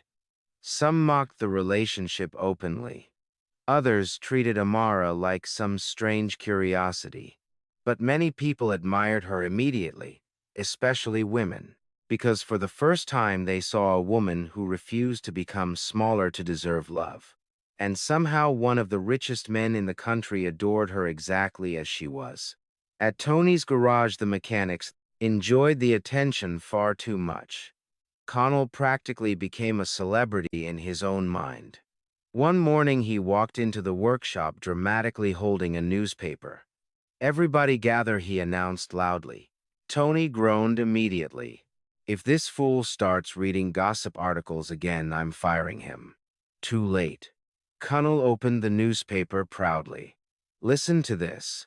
Daniel Cole seen smiling like a teenager beside mystery mechanic girlfriend. The entire garage burst into laughter. Amara threw a rag at him from across the workshop. "Give me that newspaper." Connell dodged easily. "No, the people deserve truth." Even customers nearby laughed. Tony shook his head while inspecting an engine. "You know what annoys me most?" What one mechanic asked. "Nobody mentions the garage. We are clearly the stars of this story." More laughter. Amara tried acting annoyed, but deep inside she still struggled to understand how life changed this quickly. Only months earlier, she arrived in Lagos alone, hungry, and robbed at a crowded bus park. Now she appeared in newspapers beside Daniel Cole. Life felt unreal sometimes, but the strangest part was this: Daniel himself never changed. Despite the attention, despite the gossip, despite the whispers from wealthy friends and business partners, he still showed up at the garage almost every day. Still sat beside Amara on overturned toolboxes. Still listened carefully whenever she spoke about engines. Still looked happiest when she laughed. One afternoon, Daniel arrived carrying 2 cups of coffee while Amara repaired a damaged Jeep. She slid out from beneath the vehicle and wiped sweat from her forehead. "You know, rich people usually avoid places this dirty." Daniel handed her coffee calmly. "Then rich people are boring." She smirked slightly. "That's probably true. Daniel leaned casually against the vehicle beside her. You're becoming famous. Amara groaned immediately. Please stop reminding me. You punched a customer yesterday for taking your picture. I did not punch him. Daniel raised one eyebrow. You threatened to. He shoved a phone in my face while I was carrying an engine. That sounds dangerous for him. Amara laughed softly. Daniel watched her quietly for a moment. Every day he spent around her made him more certain of his feelings because nothing about her was fake. Success hadn't changed her. Attention hadn't changed her. Even after becoming the center of public fascination, Amara still cared more about fixing engines properly than impressing anybody. And Daniel loved that deeply. Meanwhile, Amara found herself changing in ways she never expected. Not externally. She still wore mechanic clothes daily, still carried heavy engines without help, still worked long hours beside Tony's crew. But internally, she finally stopped apologizing for existing. Back in her village outside Enugu, she spent years believing something was wrong with her. Too muscular, too strong, too different, too loud, too intimidating. People repeated those words so often that eventually she believed them herself. But Daniel never treated her strength like a flaw. He admired it openly. One evening after work, they walked through a crowded Lagos market together while streetlights flickered overhead. Vendors shouted prices from every direction, while music echoed through narrow streets packed with people. Amara carried two heavy shopping bags easily in one hand. Daniel noticed several men staring at her muscles again, but unlike before, Amara no longer lowered her eyes or tried hiding herself. She walked confidently now. Proudly, Daniel smiled slightly. What you've changed, Amara. Frowned thoughtfully. Good change or scary change? Good. She looked ahead quietly. I think I'm finally becoming myself. The honesty in her voice hit him harder than she realized. Daniel stopped walking suddenly. Amara turned toward him curiously. What happened? He stepped closer slowly beneath the warm glow of market lights. I need you to understand something. Her heartbeat quickened slightly. When I met you, he said quietly, you were surviving. Amara listened silently. You fought everything alone, even kindness. That was painfully true. Daniel smiled softly. But now you look lighter. Emotion flickered briefly across her face because nobody had ever described her that way before. Lighter, as though happiness itself had weight. Amara looked down briefly before speaking. You know what's strange? What I used to think love meant becoming whatever someone else needed. Daniel frowned slightly. Why? Because that's what I saw. Growing up. Women shrinking themselves, constantly speaking softer, dreaming. Smaller, pretending weakness to make men comfortable. Amara shook her head slowly. I thought if anyone ever loved me, I would have to become less. Daniel reached for her hand gently, and now she looked directly into his eyes. Now I think real love lets people become more. For several seconds, neither of them spoke. The crowded market continued, moving around them while music and laughter drifted through the warm Lagos night. But inside Daniel's chest, something deep settled permanently because this woman understood him in ways nobody else ever had. Later that week, Daniel invited Amara to one of his corporate events. At first, she refused immediately. Absolutely not. Daniel laughed. Why? Because I fix engines for a living, and I don't belong at billionaire parties. Daniel leaned back, calmly in his office chair. There you go again. Amara crossed her arms stubbornly. Daniel, those people will stare at me. They stare at everybody. That's not comforting. He smiled. You're scared. She glared at him. I survived Lagos armed robbers. I'm not scared of rich people. Then come. Amara groaned loudly. You're impossible. Still, she went. And surprisingly, it wasn't terrible. The event took place inside a massive luxury hotel ballroom, overlooking the city skyline. Wealthy business executives filled the room discussing investments and politics beneath glittering chandeliers. Amara felt awkward immediately in the elegant dark dress Daniel helped her choose. Not because she looked bad. Actually, she looked stunning. The fitted dress highlighted her muscular frame beautifully, making her appear powerful instead of delicate. That itself felt strange. Most clothing in her life seemed designed to hide her body. Tonight, for the first time, she looked strong and beautiful simultaneously. Daniel noticed every nervous glance she made entering the ballroom. So quietly, without making a scene, he took her hand. Instant calm spread through her chest.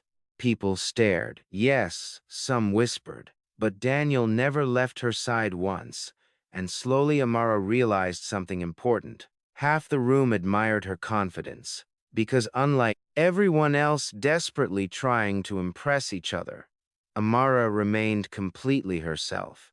At one point, an older businessman approached Daniel curiously. "So this is the famous mechanic." Amara prepared herself automatically for mockery. Instead, the man smiled warmly. "My daughter saw your interview online. She wants to become an engineer now." Amara blinked in surprise. The man continued smiling. "She said, if you can survive all this attention and still work in a garage proudly, then maybe she can stop being afraid too." Emotion tightened unexpectedly in Amara's throat. After the man walked away, she stood silently for several seconds. Daniel noticed immediately. "You okay?" Amara nodded slowly. "I never thought someone like me could inspire anybody." Daniel looked genuinely confused. "Someone like you." She gestured vaguely toward herself. Daniel smiled softly. "Amara, people spend their entire lives searching for the courage to be themselves." His eyes held her steadily. "You already are." That nearly destroyed her composure right there in the middle of the ballroom.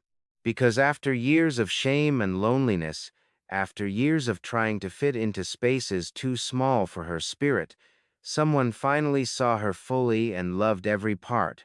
Weeks turned into months. Amara became one of the most respected mechanics at Tony's garage. Daniel remained hopelessly in love with her, and slowly, piece by piece, they built something together. Neither of them expected to find peace.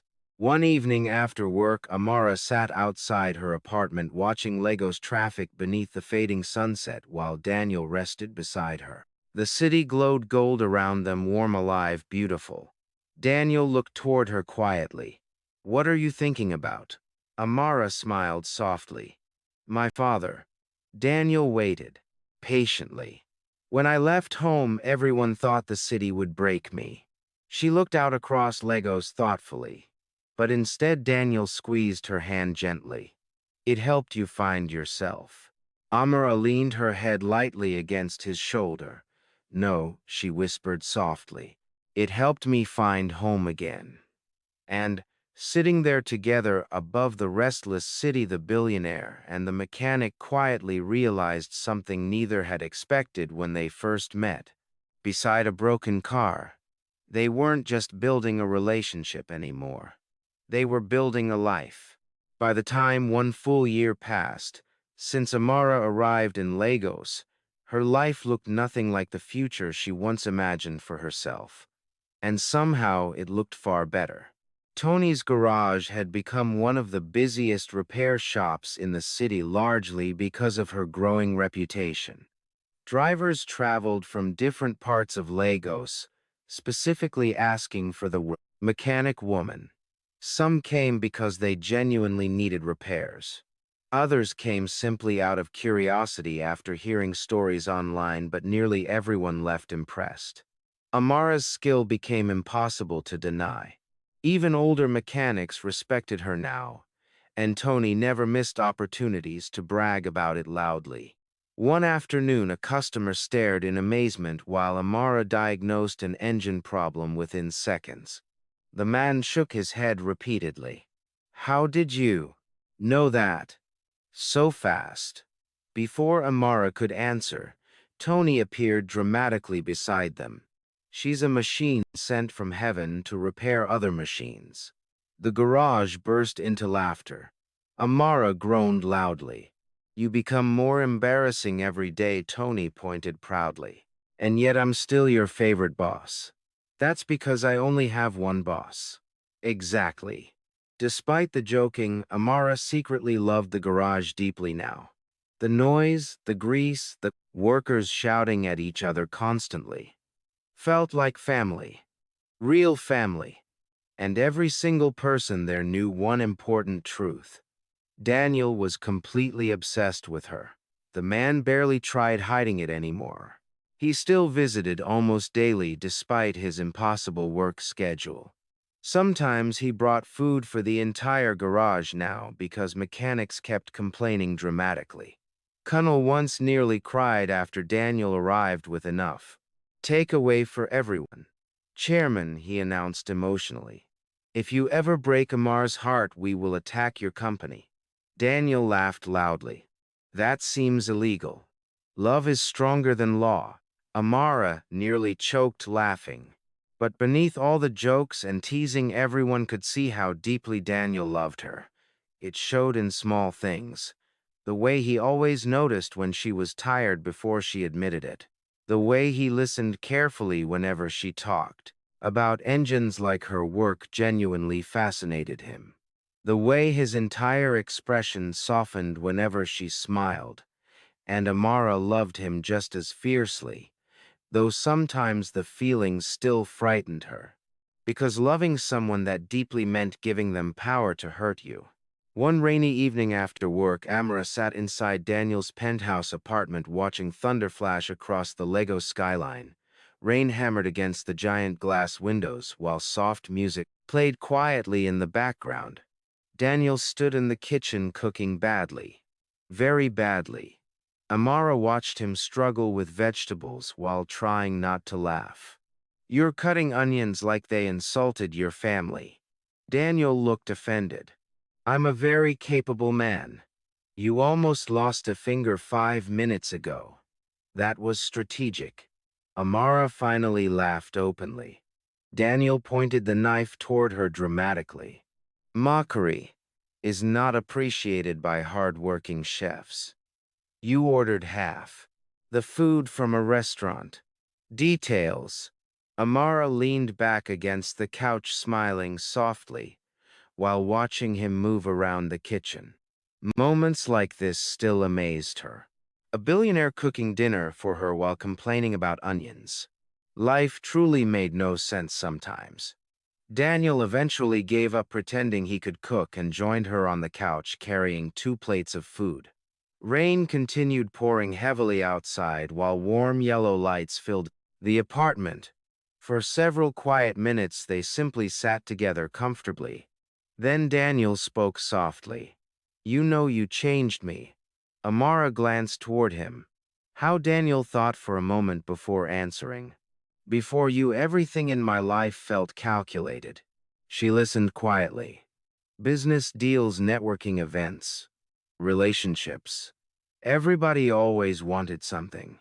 His expression softened slightly. "But you never asked me to become anything except honest." Amara looked down briefly. "That's because I fell in love with you before I fully understood who you were." Daniel smiled faintly. "And when you found out," she laughed softly, "I thought you were insane for spending so much time in a garage." "That's fair." The rainstorm deepened outside. Thunder rolled softly across the sky. Amara rested her head against Daniel's shoulder. "You know what's funny?" she murmured. "What?" "When I first arrived in Lagos, I thought my life was over." Daniel kissed the top of her head gently. "Worst thief in history." She smiled. "They stole my money and accidentally pushed me toward you." Daniel chuckled quietly. Then his expression became thoughtful. Do you miss home? Amara went silent for several seconds. Finally, she answered honestly. Yes, Daniel waited patiently. I miss my parents, she admitted quietly. I miss hearing my father working in the workshop before sunrise. I even miss village mornings sometimes. Daniel looked down at her. Then let's visit. Amara blinked. What, Anugu? Her eyes widened slightly. You want to come to my village, of course. She laughed nervously. Daniel, you are absolutely not prepared for my village. That sounds like a challenge. Amara tried warning him repeatedly over the next few days. The roads were rough, the village was small, people would stare.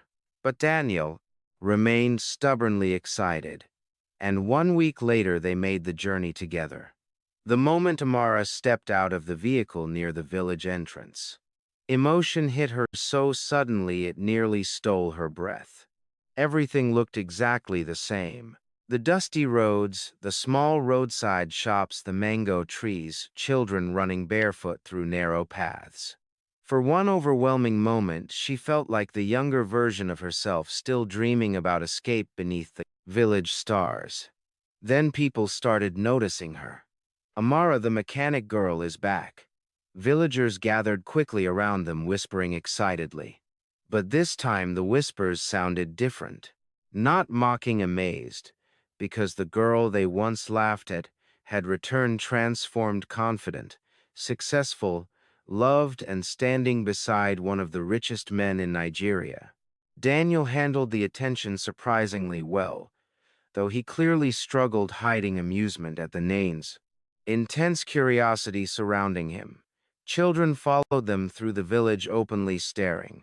One tiny boy pointed directly at Daniel's expensive watch. Uncle, are you rich, rich? Amara nearly collapsed laughing. Daniel crouched slightly beside the boy. Unfortunately, the child nodded seriously. Buy me bicycle. The entire street exploded with laughter. When they finally reached Amara's family compound, her mother burst into tears immediately. Goy hugged her daughter tightly while crying openly. You've lost weight, Mama. That's the first thing you say. You don't eat enough. Daniel stood awkwardly nearby, trying not to laugh. Then Obi emerged from the workshop, wiping grease from his hands. For one long moment, father and daughter simply stared at each other. Then Obi smiled slowly. You survived Legos. Emotion tightened instantly in Amara's throat. Yes, Obi pulled her into a fierce hug, and for the first time in over a year, Amara felt completely like someone's child again instead of always being the strong one. Eventually, Obi turned toward Daniel carefully. So he said calmly, This is the billionaire. Daniel looked slightly surprised. You know about me. Obi snorted. The entire village knows about you. Amara covered her face in embarrassment. Her father extended his hand firmly. Anybody who loves my daughter is welcome here.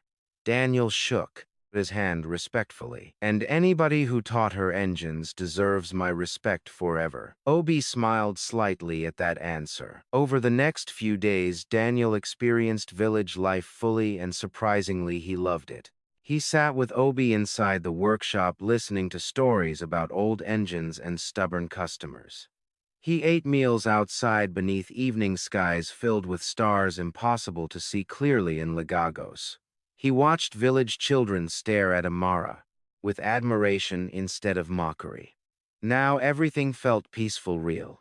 One evening after dinner, Amara walked alone toward the old roadside where buses once stopped outside the village. The same place where she cried quietly while leaving home. The same place where fear and hope battled inside her chest. Now the air felt cooler, softer somehow.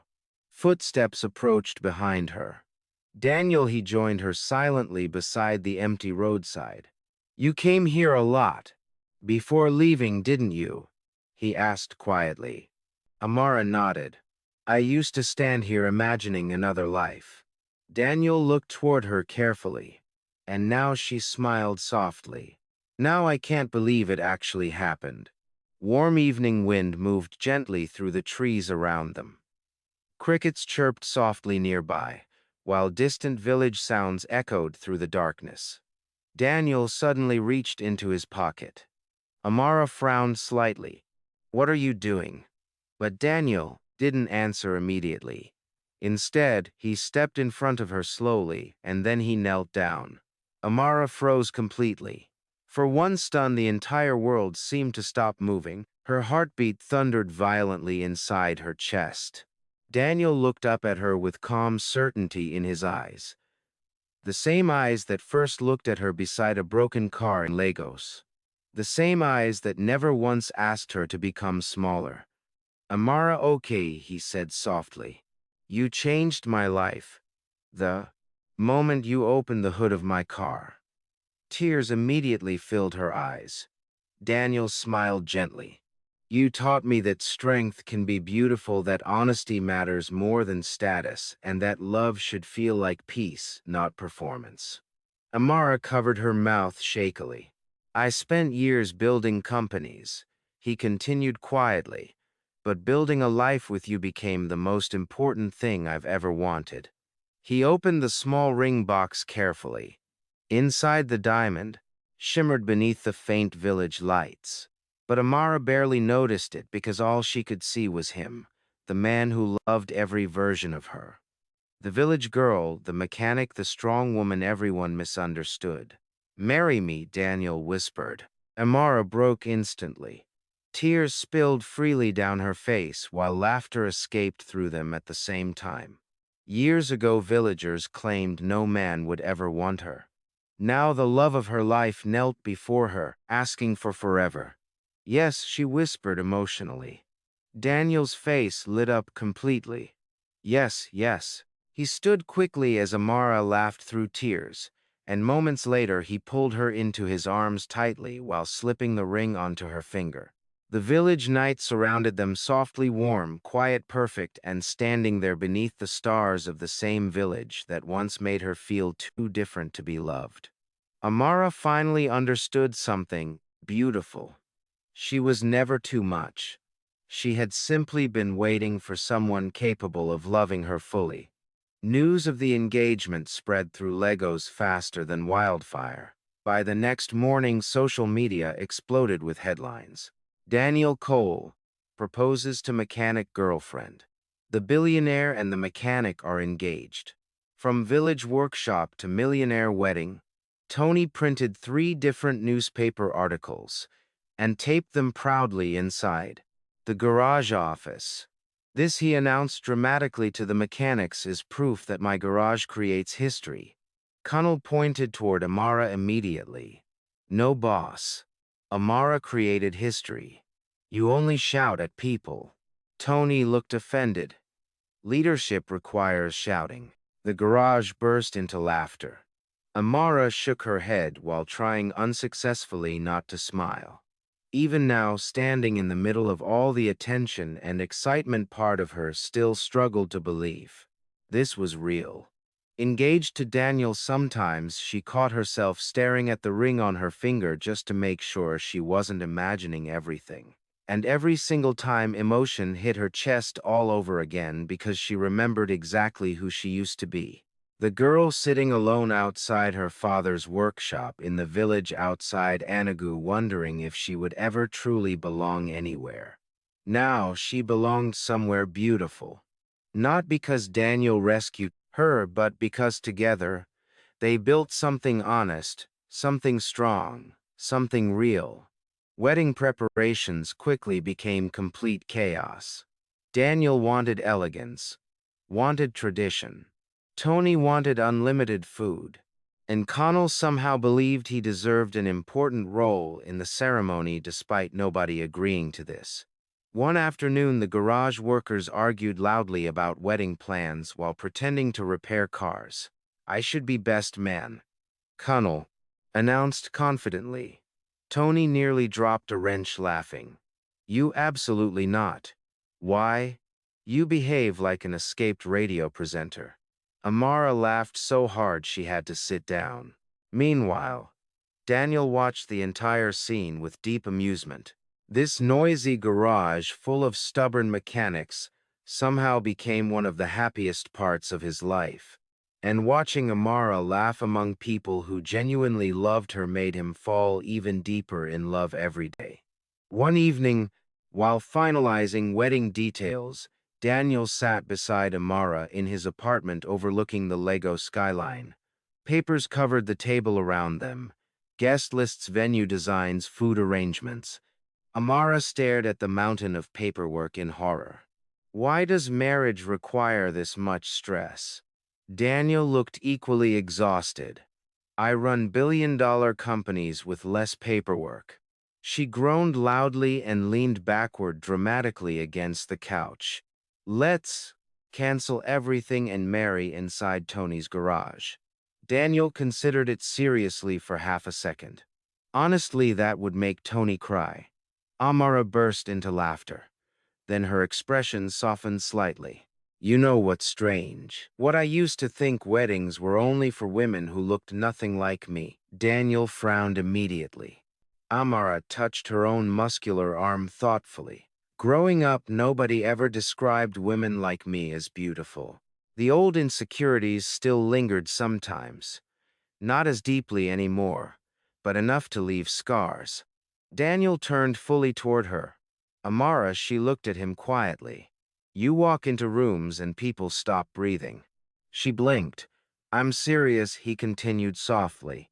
Not because you look delicate. Not because you look fragile. His hand gently covered hers. You look powerful. Emotion flickered across her face immediately.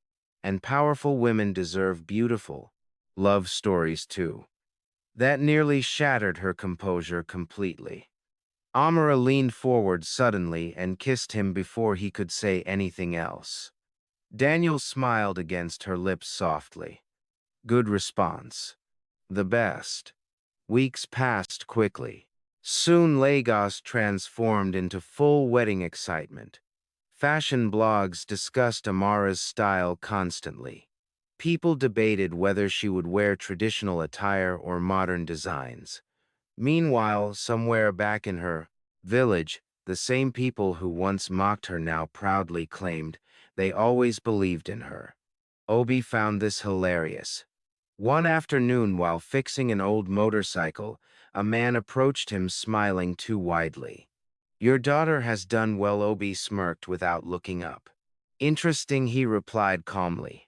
I remember you once called her frightening. The man nearly swallowed his tongue. Word spread quickly after that. Nobody wanted Obi reminding them of past insults. But privately, Obi and Goy remained overwhelmed with pride. Their daughter had built a life beyond anything they imagined. And somehow, despite everything, she remained exactly herself. The week before the wedding, Amara returned briefly to the village again. This time, the atmosphere felt completely different. Children followed her excitedly through the roads. Women greeted her warmly. Even the men who once mocked her strength now treated her with awkward respect. One older woman stopped Amara near the market. You've become an inspiration, she admitted softly. Amara almost didn't know how to respond, because for so many years this village only made her feel unwanted. Now they looked at her differently, not because she changed, but because she succeeded loudly enough for them to finally understand her value. That realization felt bittersweet. Later that evening, Amara sat beside her father, outside the workshop, while sunset painted the sky orange above the trees. The same old workshop still stood beneath the giant mango tree. Oil stains still covered the ground. Old engines still waited patiently for repair, and somehow being there again healed something deep inside her. Obi handed her a cold bottle of malt quietly. You're thinking too much again. Amara smiled softly. You always know. Her father leaned back comfortably. You're nervous about marriage. She laughed weakly. A little. Obi nodded slowly. That's normal. Amara stared toward the workshop thoughtfully. You know what's funny, she said quietly. If I never left this village, none of this would have happened. Obi looked at her carefully. No, he corrected gently. If you never left, you would have spent your whole life becoming smaller for people who never deserved you. Emotion tightened painfully in her throat. Her father smiled faintly. The city didn't change who you are, Amara. She listened silently. It simply placed you where your strength could finally be seen. Tears burned behind her eyes immediately. Obi noticed and smirked slightly. You cry more these days. I blame Daniel. That's fair. They both laughed softly beneath the fading evening sky. Then finally the wedding day arrived. Lagos had never seen anything quite like it. The ceremony combined elegance and tradition beautifully. Wealthy business leaders sat beside village elders from Mugu. Mechanics from Tony's garage stood proudly beside politicians and celebrities. Two completely different worlds had come together because of love. Outside the massive venue, cameras flashed endlessly while reporters discussed the famous romance story that captivated the country. But inside, none of that mattered to Amara anymore. Inside a quiet bridal room, she stood before a mirror surrounded by soft lights, while women adjusted the final details of her gown, and for a moment she barely recognized herself. The dress fit her powerfully built frame perfectly, instead of trying to hide it. Gold traditional details shimmered beautifully against rich fabric, while her natural strength remained visible rather than softened. For the first time in her life, Amara looked at herself and saw every part of who she was reflected back beautifully. Strong, feminine, powerful, loved. A soft knock interrupted her thoughts. Goy entered slowly, already crying. Mama, please don't start again. I cannot help it. Amara laughed through sudden tears herself. Goy walked closer, carefully touching her daughter's face. You look beautiful. The emotion in her mother's voice nearly destroyed her completely. Years ago, Mosey worried endlessly that the world would never understand her daughter. Now the entire country celebrated her. You know, Mosey whispered tearfully, when you were born, the nurse said you held her finger so tightly she could not pull away. Amara smiled softly. You were always strong. Emotion swelled painfully in Amara's chest. Then another knock sounded. Tony's voice boomed dramatically from outside the door. If nobody stops me from crying, I will ruin this wedding. Amara burst into laughter immediately. The ceremony itself felt almost dreamlike. Music filled the massive hall while guests stood watching proudly. Daniel waited at the altar, looking calmer than usual on the surface.